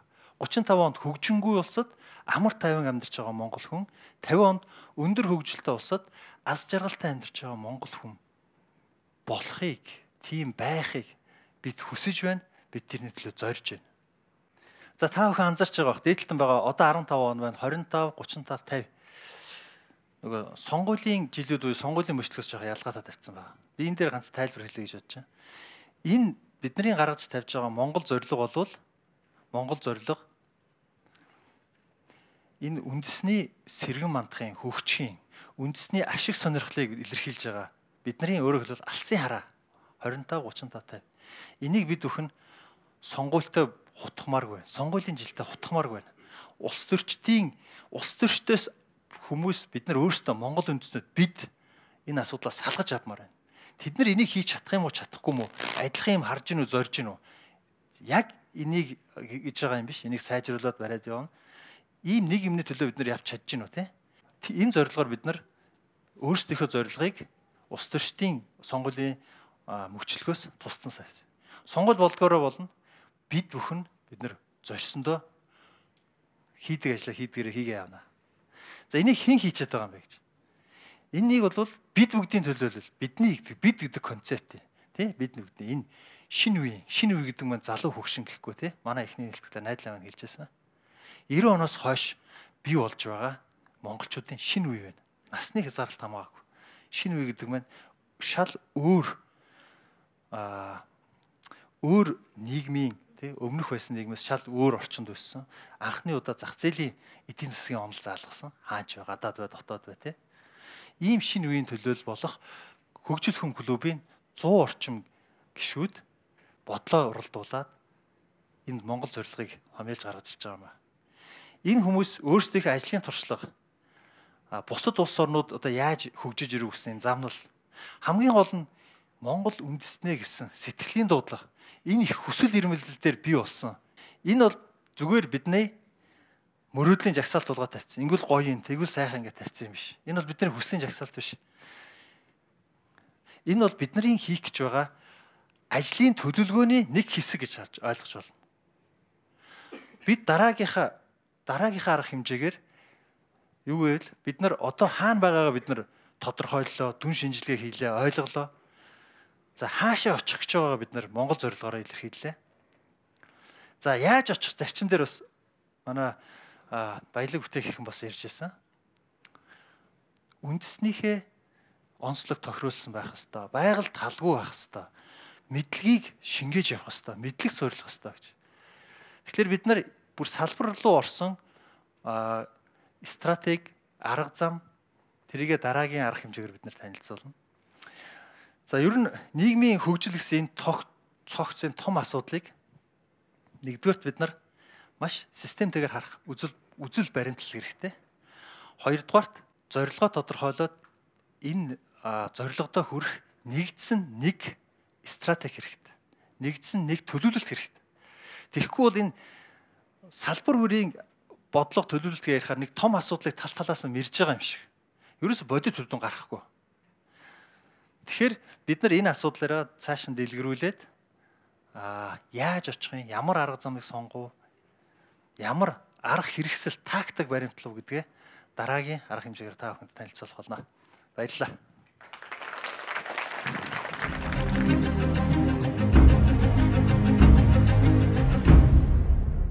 За, ган тулгатаа баярлалаа. Ингээд та бүхний өмнө манай клубын ерөнхий зохицуулагч Бориглыг ирж та бүхэнд хандан уриалга хэлнэ гэж хүсье. Тэгээд бүх илтгэгч нар тайзан дээр гарч ирнэ. За бүгдээрээ халуун дулаанаар хүлээж аваа. Сайн байцгаана уу. Хөгжил хөнгөлөбөөс зохион байгуулж байгаа үндэсний хөгжил Монгол зорилго чуулганд хүрэлцэн ирсэн та бүхэнд талархаж байна. Тэгээд бид яах гэж өнөөдөр энэ цуглаваа. Та бидний дотроос цаг ямагт асууж биднийг ямагт бохимдуулж байдаг эдгээр шаналгаат асуултуудад хариулт өгөх гэж энд ирсэн. Та бүхэн манай нийгмийн гондуухан, уйтгартай, цөхрөлтөй тэр дүр төрх өвлийн утаатай хамт амтагдж байгаа хаа. Бидний 25 жилийн өмнө хийсэн сонголт өнөөдөр яагаад тэгш бус нийгэмд биднийг авчирч, бид яагаад хоорондоо үдэ ойлголцож, бид яагаад ядуурч, цөхөрч, хүсэл зориггүй мухардаж амьдрах болвоо. Өнөөдрийн бидний амьдралын үн олон болохгүй цаадах яагаад гэсэн шаналгаат асуултуудын хариултыг бид өнөөдөр энд гаргах гэж ирлээ. Энэ бүхэн юунаас болов гэж бид үнэхээр тал талаас нь харлаа. Манай илтгэгчдийг та нар харсан байх. Бидний хариулт өнөөдөр юу байна гэвэл бид үнэндээ хүсэл зориггүй амьдарч ирсэн юм байна. Бидний хариулт Монгол зорилго. Энэ Монгол зорилгыг бид өнөөдөр тодорхойлж чадлаа. Бид энэ Монгол зорилгын төлөө зүтгэх болно. Энийг хэрэгжүүлэх болно. Бид чадна. Бид нар сонгосон чиг зорилго үжил баримталтаа тунгалж Монгол улсаа хөгжүүлэх их ажлыг эхлүүлээд байгаа. Клуб 9 сарын өмнө байгуулагдсан боловч бид өнөөдөр 2 дахь чуулганаа хийж байна. Эхний чуулганаар бид нар улс төрийн хүчин болохоо зарласан. Өнөөдөр бид нар хэлбэрээ сонгож байна. Бидний зорилгын төлөө хамтран ажиллах бүх хүмүүсийг би урьж байна. Бид нээлттэй байгаа энэ дээр. Бидэнд хүмүүсээ өөр сонголт байхгүй.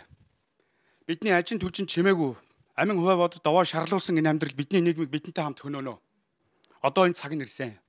Даяарчлалын их шуурган дундах хүсэл зориггүй Монгол улс маань Монгол хүнийхээ хамт мөхөж алга болох хаягдж үргэлдэх тийм бэрх тавиланг үзэхгүй төлөө би тэмцэх болно.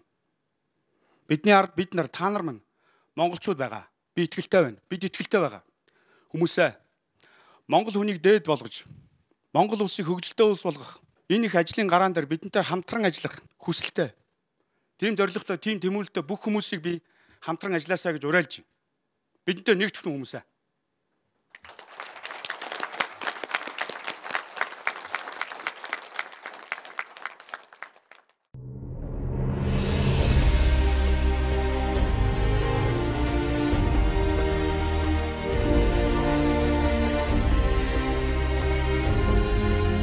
Тийм ээ. Хүсэл тэмүүлэл Монгол хүмүүрийн зүрх сэтгэлд цохилж байдаг. Их орж үзэл, эв нэгдэл, өндөр ёс суртахуун, хариуцлага, мэдлэг боловсролыг дээдэлсэн нэгдмэл үнэт зүйл маргаашийн хүчирхэг хүн төвтэй Монгол улсыг бүтээн. Хувь хүний бус нийтийн эрх ашиг үнэт зүйлсийг эрхмэлсэн хөгжингүй хүчирхэг Монгол улсыг бүтээх мянган залуус их орныхоо маргаашийн ирээдүйн төлөө үр хүлээхэд бэлэн болжээ. Хариуцлага, боловсрол, ёс суртахуун бол бидний давуу тал. Нэгдмэл зорилго, хүчирхэг алсын хараатай нийгмийг бүтээх нь бидний хүсэл, үр хойчтой зөв хандлага, өсрөнгүй хөгжил, хүчирхэг их орныг өвлүүлэх нь бидний зорилго. Хүчирхэг Монгол хүн хөгжингүй маргаашийн Монголыг хамтдаа бүтээцгээе. Үндэсний хөгжил Монгол хүн.